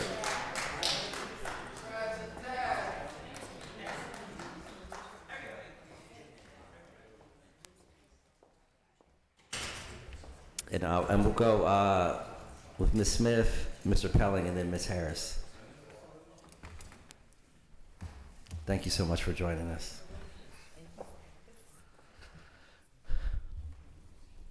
Okay, thank you, Council. Thank you for having me. My name is Charlize Smith. I'm the founder and executive director of WAVE. We are a PHFA HUD certified housing counseling agency. We are one of the agencies that deal with a lot of the calls in reference to individuals living in low to moderate income communities. My background, I am a real estate broker. I'm very familiar with the 4350 HUD regulations. I've experienced every area in this industry. I've worked as a property manager. I've worked as a management owner owning my own company, and now I'm on the nonprofit side. The issue that I have seen over the 25 years in this industry is that there are not enough financial resources in the contract rents to provide the supportive services for the families in these units. Another thing that I have observed is, depending on the finances on some of these buildings, these private investors will take the money, refinance the buildings. Instead of putting the money back into the buildings, they take the money and go buy other assets instead of putting those resources, and that needs to be the first thing that needs to be addressed. The second item that I see is that we have a trend of individuals who are 62 and older who are living with they have their grandchildren. 62 is not the old 62. We got 62 individuals using drugs and alcohol. That's having an impact in some of the living conditions of those who are trying to live in affordable housing. That's another issue that needs to be resolved. And if we get HUD to allow us to use some of the contract rents from the federal government, we could put some money in residual receipts to be able to provide the proper services for the families in those communities. The other issue that I see is that there is not enough inspections. There is a pattern of, as soon as REACT get a notice to the management company, depending on how big the portfolio is, They will gather all of the employees from every single property, fix that property up. REACT will give them a 90 score just to pass in that moment, and then they go away leaving the building not providing the proper resources that is needed. So that needs to be addressed. The other issue that I see is management, property managers are underpaid and overworked, right? We need reasonable OCAF increases to increase the rents to be able to provide the support in the buildings. I participated in a building, and I'm sure Kendall will talk about it, Bradmore Apartment. I want to say back in 2015, I was stabbed 5 times on the job from an individual who had mental health. That made me build the nonprofit organization. We focus on rental counseling. All the work that I do in rental counseling, we don't get funded for, but I know that there's a gap. And when you have families who are coming in speaking with managers who are new and fragile and don't have a clue, a lot of times signing the lease is the least that needs to just happen, because they need empowered to understand that they are not supposed to live in these places forever, right? And we get a lot of calls. I have a group of landlords, but here's a big issue. I have a group of landlords who have affordable living houses, and when I get calls from Ashley and other individuals who are looking for homes to live, they can't get their Section 8 vouchers approved. It's just a big mess, right? So yes, we're talking about MB affordable, but we really need to strategically change some of the systems and processes that have been in inception since multifamily has That's all I have right now. Any questions? Thank you, Mrs. Swift. We're going to jump to Mr. Pelling and then Ms. Harris, and then we'll open up for another round of questioning. Mr. Pelling from Rising Tide Partners. So sure, my name's Kendall Pelling. I'm the executive director of Rising Tide Partners. So we're a nonprofit that was created in 2020 for the clear purpose of learning the lessons of what causes displacement and creating a nonprofit entity that could intervene aggressively to buy out absentee landlords, to bring those properties under community control and prevent displacement. Because we've seen over and over again how absentee landlord properties cause displacement. And we've seen that happen in HUD subsidized properties. And without proactive, intentional efforts by somebody willing to take on a mess and buy the property and then work with the tenants in the community to find a solution. If we don't have that partnership between nonprofit, tenants, public sector, and the community, then these buildings and these properties can be allowed to fall apart. And we've seen that story happen over and over again. Rising Tide Partners recently acquired a series of blighted row houses on Hamilton Avenue that were a HUD subsidized property that was foreclosed in the 99s, 2000s, part of what was called the killing fields. Mass displacement event happened. Those properties went to private investors and were blighted for ages. We remember I was at East Liberty Development when HUD was about to foreclose on East Liberty Gardens. HUD was going to create a mass displacement event, but by the nonprofit intervening, we were able to prevent displacement and bring those properties back up to standards and ultimately move them into the Choice Neighborhoods program, and then see the power of community-directed redevelopment happening in full partnership with the public sector, the Housing Authority and URA and mayor and the council and everybody, and then also see the power of a people program coming in to where before the people program for Choice Neighborhoods started, there were chronic evictions for tenants who didn't pay their $5 or $10 a month tenant rent. That's not a financial problem, that's something else going on. As soon as the people program came in that the county ran, evictions went to zero.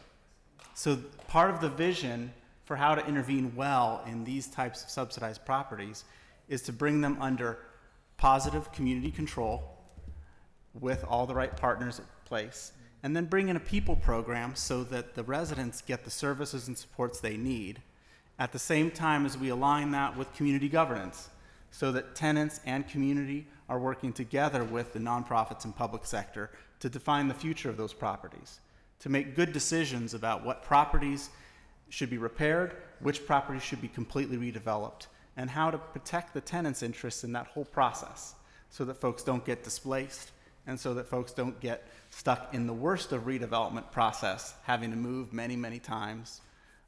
We have enough lessons learned in this city and great capacity at the public agencies and in the nonprofit sector that it is possible for the NB Affordable future to be different. I got involved as soon as the properties became on the market. And we evaluated the portfolio. We engaged with local and national partners to understand it, to figure out what an intervention could be. And with partners, there was responsible bids to purchase this portfolio. Unfortunately, the private equity bid way more. And in looking at those original financials, we saw that these properties, with the exception of Belfield, their financial performance was not amazing. It wasn't amazing financial performance because ARCO was generally responsibly managing these properties. They had maintenance staff. They paid their maintenance staff. When things broke, they fixed it. They kept investing in the properties. They rebuilt porches. They replaced roofs. But these are older properties, so they need a lot of work. And so that was the problem. Making a responsible bid on these properties meant we couldn't pay ridiculous money because they're old, they need reinvestment, and their cash flow is not that big. Belfield was the property in that portfolio that had amazing cash flow and where most of the value was. Unfortunately, what we've seen is that the worst fears that we had when we first engaged the portfolio and talked with mayor and council and URA and housing authority, those worst fears are coming true. And over the last couple years, we have tried to prepare to be ready should there be an opportunity to gain community control of these properties. And we have aligned parts of philanthropy, some private, the private philanthropy, as well as been collaborating with the Redevelopment Authority and Housing Authority and Mayor's Office to try to set the stage so that should we be able to secure site control through some responsible parties, that we could bring all these parties together. But it's extremely complicated, and you have to have a willing party on the other side. And I can't share all the details of the property because we did start a negotiation with NB Affordable and signed a confidentiality agreement. So things that are proprietary in their internal operations, I can't share that information. But what I can share is that when ARCO offered these properties for sale, we saw that they were at risk. And if they were managed for maximum cash return on a short-term basis, we would get bad outcomes. And so what I'm hoping is that this whole team, now that we have excellent community organizing on the tenant side and organizing the residents, that can come together with our public sector partners and other nonprofit partners, and we can continue to work to find a solution. And I think the good lessons for the public sector to see is that these solutions don't come together through passive action. It's going to take consistent, proactive work from all our public agencies to help us think about all these creative solutions and options and find the way forward. And we also appreciate that the county executive in Emirado is also engaged in this, and Ed Nusser on her team is directly engaged in it, thinking about the alternatives. We've also been collaborating with Community Justice Project that has been also thinking about the approaches that can protect the tenants and the broader community and public goals. So I look forward to working with everybody and hopefully finding a good long-term solution. Because just to understand the scale of this, the Choice Neighborhoods development in East Liberty was about redeveloping 155 subsidized housing units. There's over 300 NB affordable units just in Homewood. There's a similar amount in the Hill District and Uptown. Those are the two big concentrations of homes. So if we let these properties go to hell and fall apart and go to HUD enforcement, then our displacement events are much larger than these amazing Choice Neighborhoods interventions that we're doing. So we'll fall behind, and I don't know how you would find housing for this many families if HUD takes that foreclosure. Well, HUD doesn't have mortgages anymore, but if HUD takes the action of abating the HAP contract and forcing relocation. And we know HUD has a history of doing this. They did this with the high rises in East Liberty, and it caused a crisis.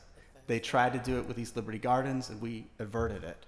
They did it with Bethesda Homewood, and that caused a mass displacement event. So we have all lived through these things, and so we just need to bring the lessons we've learned and find some practical strategies to engage all the different parties to find a solution.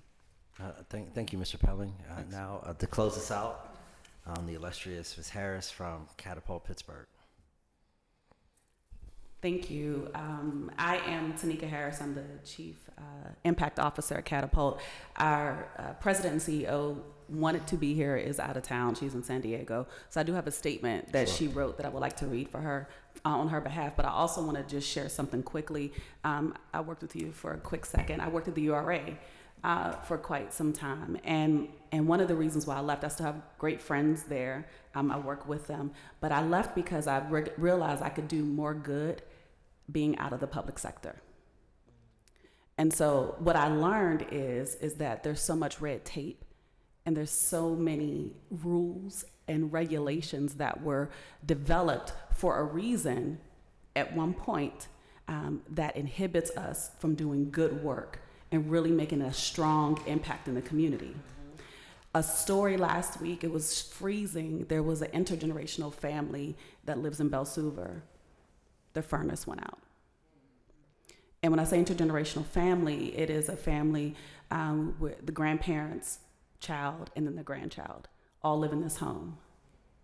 And guess what I was able to do?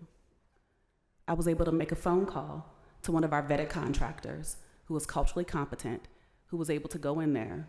They were able to go. The family let them in because they trusted me from working at Catapult. And the contractor was able to go in there, assess it. They sent Catapult the invoice. We had a conversation. I was in a meeting. I was able to leave the meeting to take the call to say, go ahead, get the part, fix it. It was done, and it was fixed in a matter of 2 hours. And I'm sharing that story because I'm with you. What can we do now?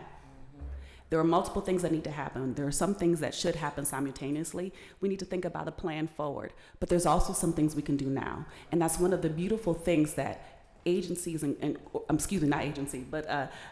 organizations like ours up here that we're able to do, which is why oftentimes many elected officials will call on us because we can get it done. Understanding that, I wanted to just also, and I know, Ed, you are providing ASL interpreting right now. I thank you. But Jennifer, I want to give a special shout out to Jennifer, who has been here. She was also interpreting last night. I don't know if any of you all watched the, yes, and so I was there, I was on. Jennifer was there. So the Planning Commission meeting, and Jennifer was there with someone else. But I just wanted to acknowledge our ASL interpreters because I know what that's like, and I know the job that you all do. So Jennifer, thank you for even being back here today. So I don't know how you rested. I don't know what you did, but bless your heart. So I'm going to actually read the statement that our President and CEO, Tammy Thompson, prepared, and I'm presenting this on her behalf.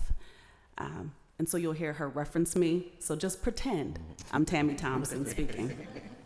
So thank you to the Honorable Councilman Kahari Mosley, Chief of Staff Grace Turner, for the invitation to speak at this critical post-agenda meeting. While I am traveling this week, I extend my gratitude to Tanika Harris, Catapult Greater Pittsburgh's Chief Impact Officer, for attending in my place and reading this statement. As we discuss affordable housing and the precarious state of many of our city's affordable units, I want to focus on the residents who depend on this housing for their survival. It's vital to address how substandard housing negatively impacts families and communities.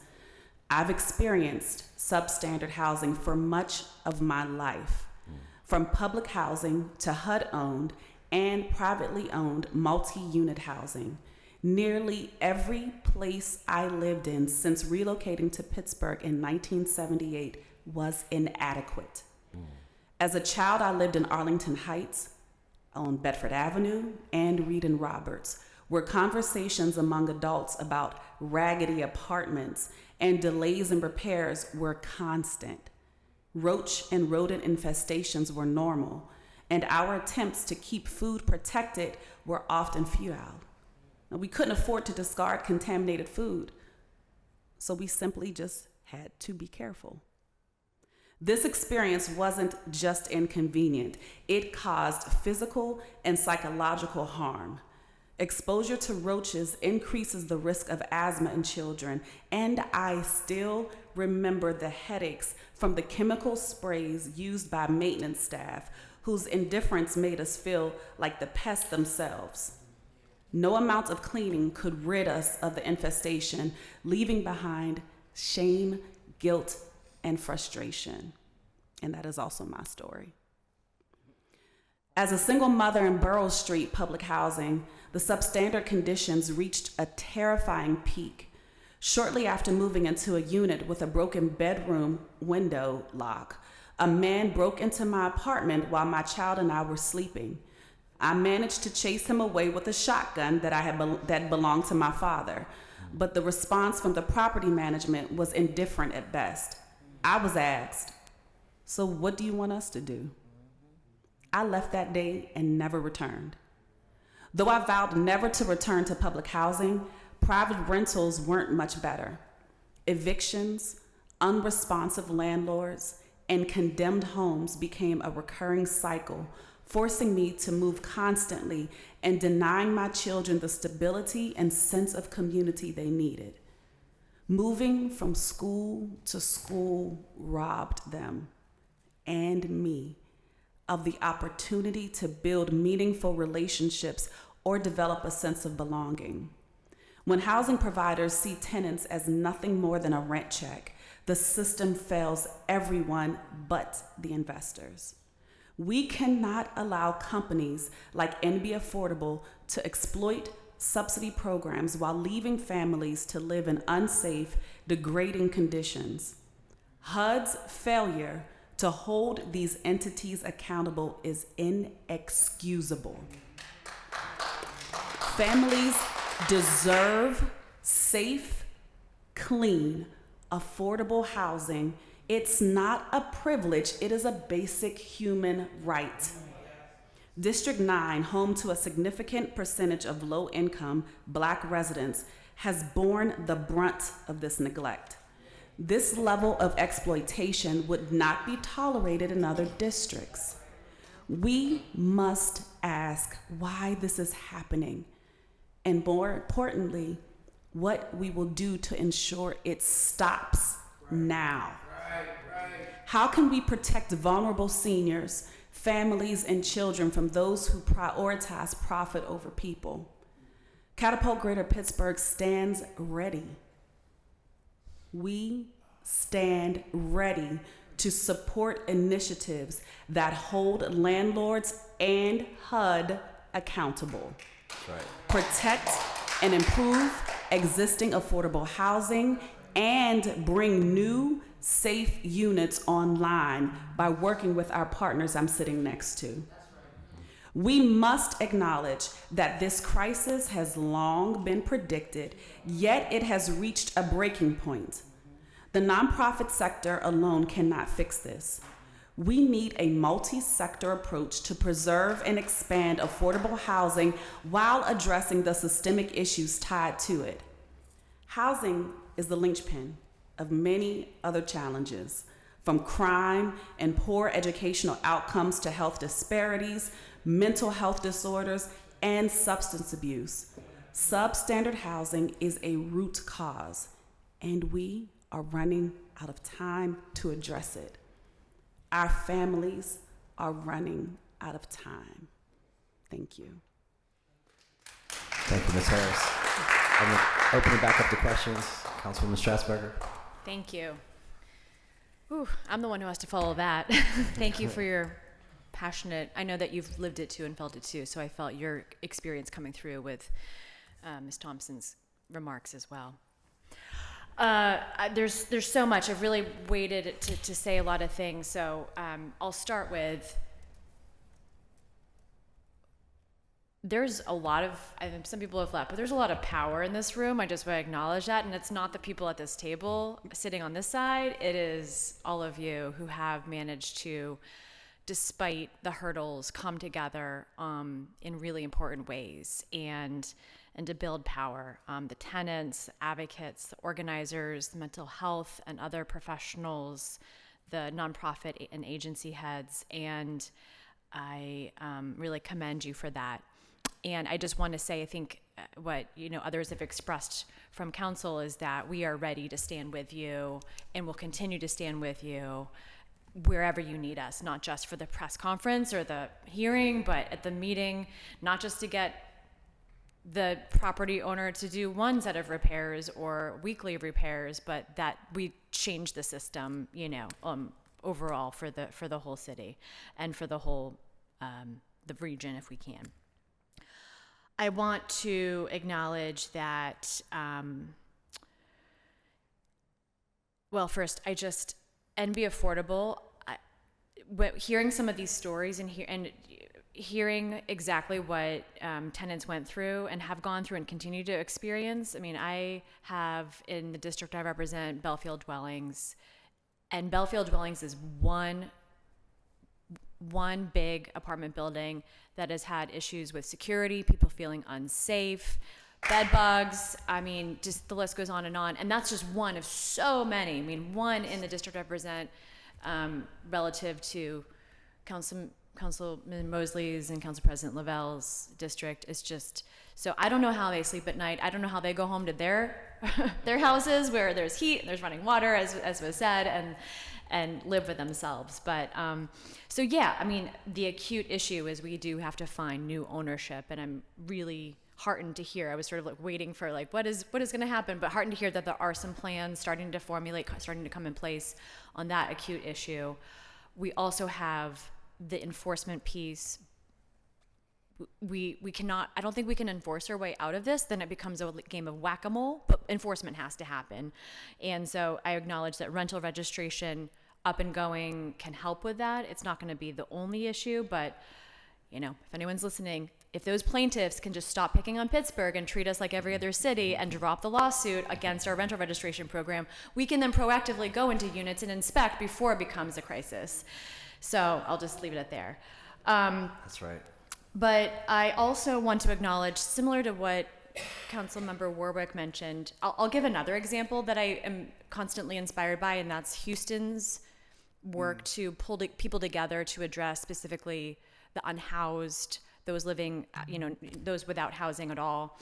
And that was a multi-governmental, multi-agency, multi-organization effort where there were great people and organizations doing great things, but not really communicating with each other and almost competing for resources. And it wasn't until they all came together in that sort of either Vision Zero way or as a partnership that they were able to complement each other's work and work as a whole together to get work done. And that's what I see sort of forming here. I think it's really important that City Council be part of that, along with our state. I know we were represented by we saw representatives from Senator Costa's office and from, we had Congresswoman Lee herself.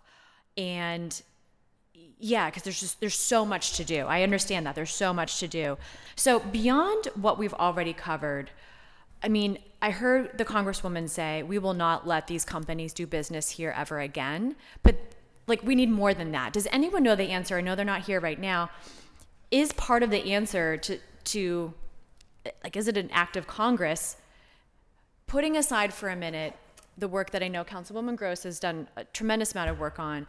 Like, it's difficult to control where private equity buys in the private market. But when it's public tax dollars, does anyone have the answer to whether it's possible to just pass along Congress and say just, it would take years, but to pass along Congress to prevent private equity from public taxpayer dollars being spent through HUD for these types of firms? I'll take that. So one of the things that HUD has some power to do is that when there are principals or partners that have been involved in failing HUD projects, HUD will issue red flags against the actual people and organizations that are involved with them.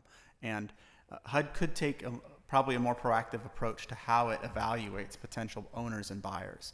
This transaction probably should not have been allowed to go forward if there had been enough background check and research done to find these cases. That mortgage fraud case sounds like it predates the formation of NB Affordable itself.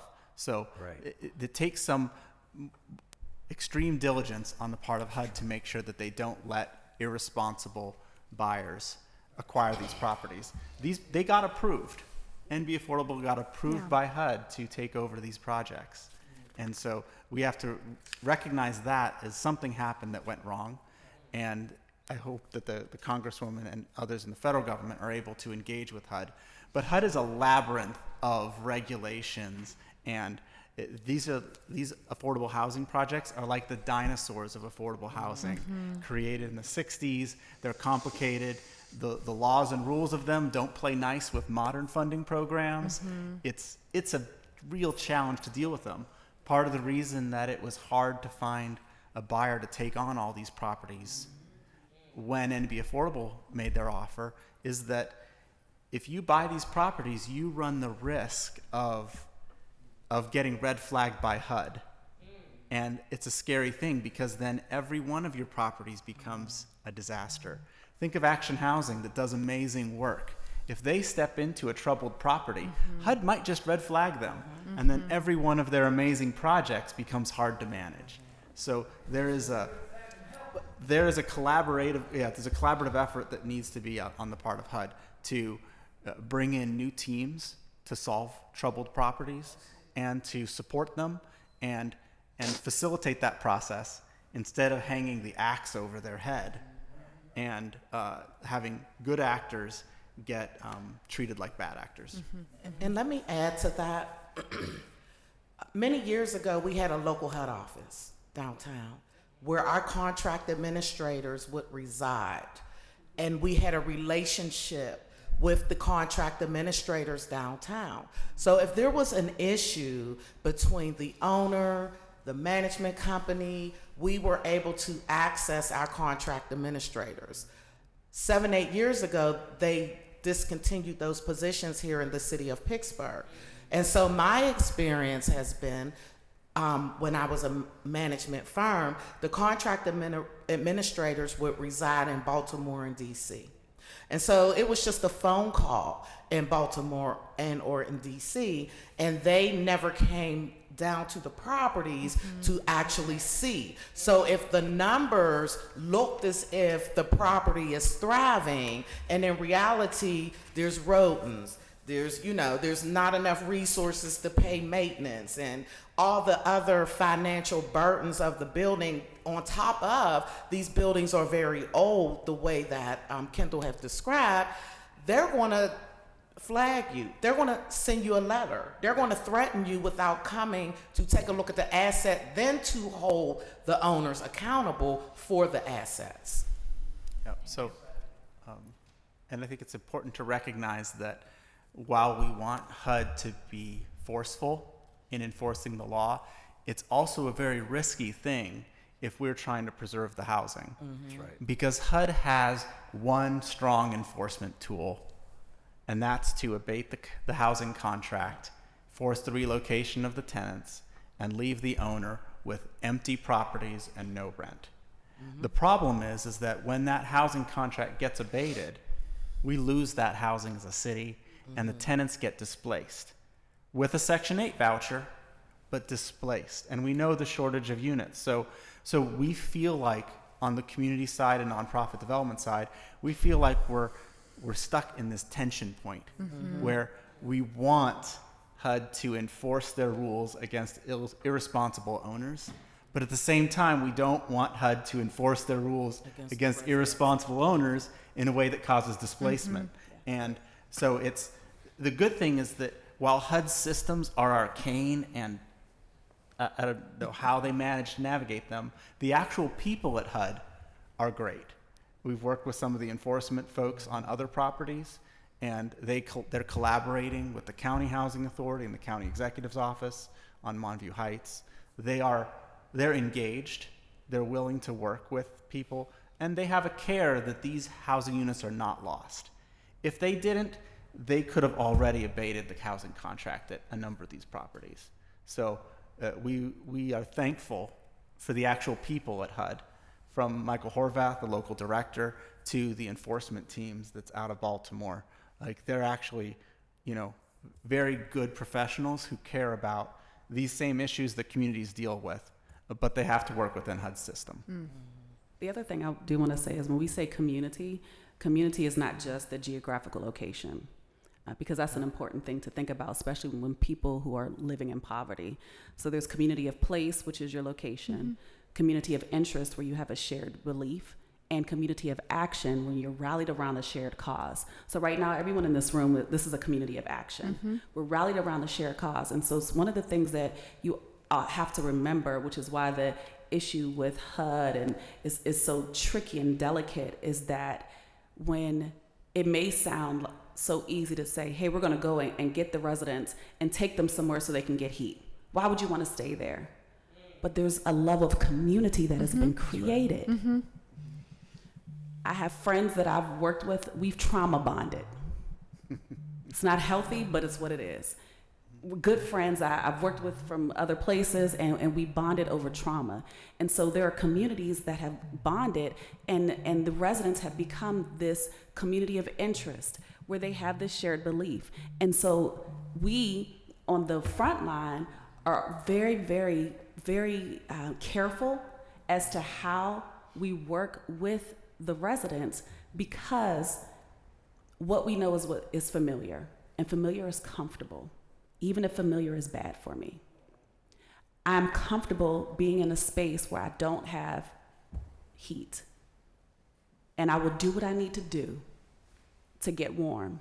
And it does not make me a bad person, does not mean that I agree with and be affordable, but that is the other piece that we have to think about as we're sitting behind these desks making decisions, but thinking about the trauma that has been enacted on these individuals, but also the form of the sense of community that we've created that does not make sense to anyone else, but it is our livelihood. We cannot allow people to be displaced and to also separate individuals, because that's also the other piece that we have to remember. That's not a solution, but it's just something I want you to remember. I'm sorry, I didn't give you a solution. No, that's but it's okay. But it's something to be mindful of. It's not that like we're up here, we're trying to help you. Why won't you receive the help? But do you know how many things how many decisions I've made that were so toxic for me, but it was familiar because I have a control issue. I can control what I'm familiar with. I can't control what's unfamiliar to me. And that's a lot of the residents that have lived in this. I grew up in poverty. I was raised in poverty. My mother was raised in poverty. My grandmother was raised in poverty. My great-grandmother was a slave. And that's what it is. Now I have 3 children and I have 5 grandchildren. They were not raised in poverty. And that's where it stops for us. And that was a decision and there were sacrifices that were made. But the decisions that I've made were not always the best decisions for me or even for my family, but is what was familiar to me. But it doesn't make me less than or a horrible person. Thank you. Heard. Thank you. Absolutely. I don't really have any other questions. Well, I guess one request, Mr. Rubin, if you wouldn't mind sharing your list of the collective list that with the councilmen. So so share that with all council members so we can see that and be familiar with it, standing behind it and calling for that any opportunity we get. And then finally, and not last but not least, of course, is just to thank you, councilmen, the leadership that you've shown here to bring people together, to bring this amazing group of folks to the table in 3 sets of panels. Everyone who's worked day in and day out and built their own community as activists and as those working to make systemic change here is incredible. The knowledge in this room is incredible. And you've done your homework, and I know, Grace, you've had a lot to do with that to ensure that everyone came really prepared with publicly available court documents and whatnot. So thank you for that. And you're doing a tremendous job for your constituents and your community. And for more than that for residents throughout Pittsburgh. So appreciate it. Oh, thank you. Thank you. Do any other members have additional questions or comments? No, appreciate it. Thank you. Yeah. Go ahead. I do. It's more just a comment, just to kind of, as an overarching, just because you mentioned the meeting last night, and I think there's some similarities between the meeting last night and this room today, and I would encourage. There were a number of comments last night of folks sort of invoking Black people to make their points in counter to the desires of people who are tenants who live in low-income housing, who need affordable housing. And I would just say, whether we're talking about issues with substandard housing or we're talking about creating affordable housing,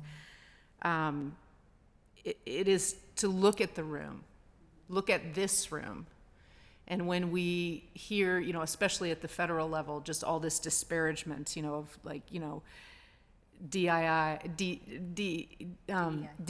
and the necessity for diverse leadership, you don't get the solutions to the problems unless the people who are experiencing the problems are in the room and are part of the decision-making process. So in all of this,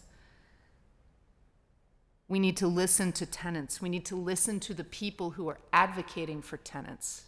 And we need to make our decisions based on that lived experience, because that is the real expertise. That is the real expertise. Right. So, I encourage, and everything going forward, because there is so much housing topics happening across the city. And I would say that to residents too, just in general, when you are thinking about this and reading about this, if you don't know anyone who lives in, who needs affordable housing, maybe find someone and ask and see what they think about what the best solutions are for us and for our city. So thank you all so much. Mr. Pelley?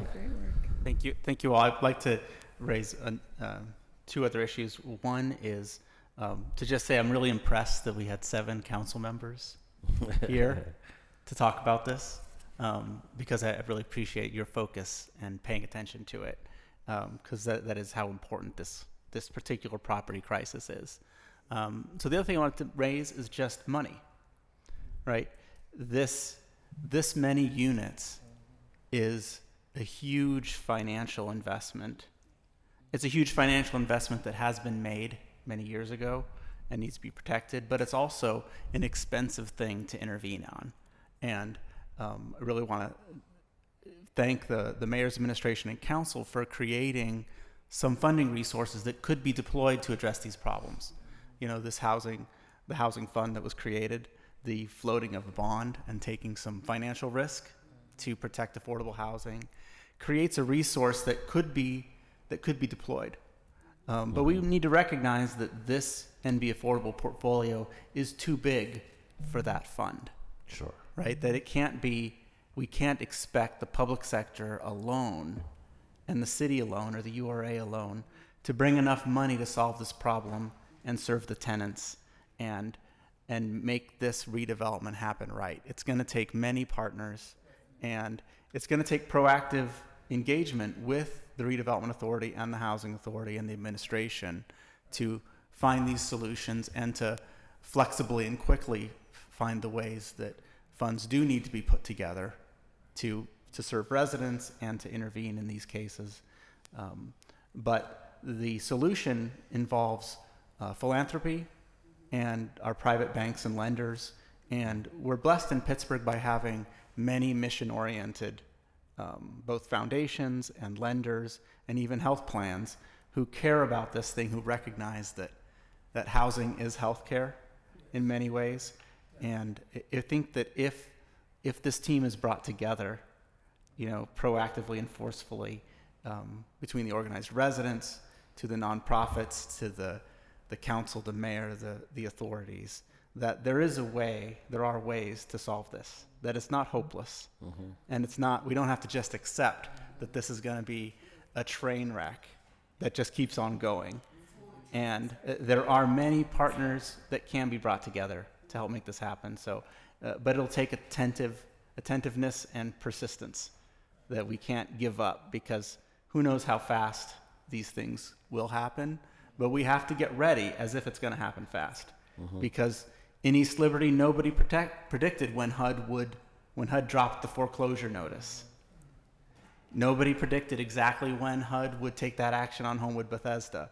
So the lessons learned is that we better get ready and be aggressive about it, because the day of reckoning will come for these properties and for NB Affordable, and we don't want our city and our people to get the short end of that stick. Thank you, Kendall. Charlize and Tanika, do you have any final parting? Well, first I want to thank Councilwoman Gross, Councilwoman Warwick, Councilwoman Strasburger, Councilman Wilson, and Council President Lavelle for joining us, and obviously, all of the speakers who came today and sharing your passion, sharing your expertise, sharing your knowledge. We know this is a huge issue, and I try to remind the public, particularly in the wake of the tragedy at Maple Ridge and then the recent crisis at Maple Ridge, this takes a team effort.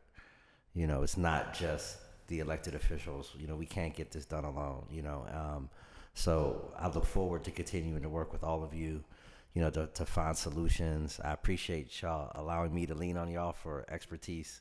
I reach out to y'all, on various occasions to get an understanding about how this works. And I think that's very important about, people in my position, not to take the position like we know everything, but to actually use the networks that we have to get the expertise that we need to find real solutions, to the issue, and not window dress, a crisis. And the last thing, that I'll say is that I think we should continue to use the word crisis.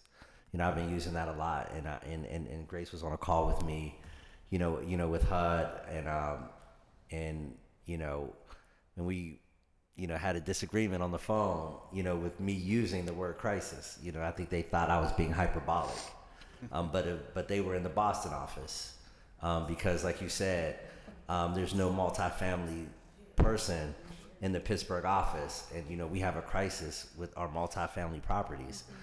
So we had to get in touch with somebody in the Boston office, and and they didn't say it to while I was on the phone, but it was after I had to jump off, and Grace and Ashley and Wasi Muhammad from the Congresswoman's office were still on the call, and I was like, well, we know the councilman thinks it's a crisis. And obviously, y'all know my team, you know what I mean? I'm the diplomat of the crew, you know what I mean? They're the heavies. So, I feel bad for Teresa in the Boston office. I'm sure the next 5 minutes of that call didn't go swell. But I say that, to say that, words matter, and this is a crisis. When I walked through those apartments with the mayor a little over a week ago, and we just kept looking at each other like, man, like this is crazy, you know what I mean? Because I think, we are, privileged in the lives that we live, and you get used to that life. I'm not, Kahari from the north side, 35 years ago, you know what I mean? I'm Kahari in Point Breeze now, and, it's a different, I've been blessed, you know what I mean? And you do get like kind of, a distance from that, so I think it's good, you know what I mean, to be re-immersed back into that reality. And it really hit us. I think it hit all of us, when Grace and Latia were going door to door confirming, which units didn't have heat. It was truly a wake-up call, like walking into some of those apartments and the oven is wide open and the top burners are going to heat the apartment, and you're like, man, and no one should have to live like that, regardless of your bank account, regardless of your zip code, regardless of your station in life, and I think it's incumbent upon us to work together, and I have the utmost confidence, in my colleagues, to be willing participants, in this journey that we're going to have to go on to not only deal with and be affordable, but, this broader issue that's affecting our city. So again, I just want to thank everyone for coming out. I want to thank the gallery, you know, Mr. Bay over there, you know what I mean? You're over there like Flavor Flav, the hype man. He's the hype man. You should come to every post agenda. Yes, you should be like the please. official hype man of city council post agenda meetings. You know, I truly appreciate, you know, your passion and the passion of the crowd. Like I haven't really been, you know, to a post agenda. It felt kind of like a church revival, you know, more than a governmental meeting. I think we need more of that energy to bring the change that we need. So thanks everyone for coming out, and having exhausted the business of this post agenda, this meeting is adjourned.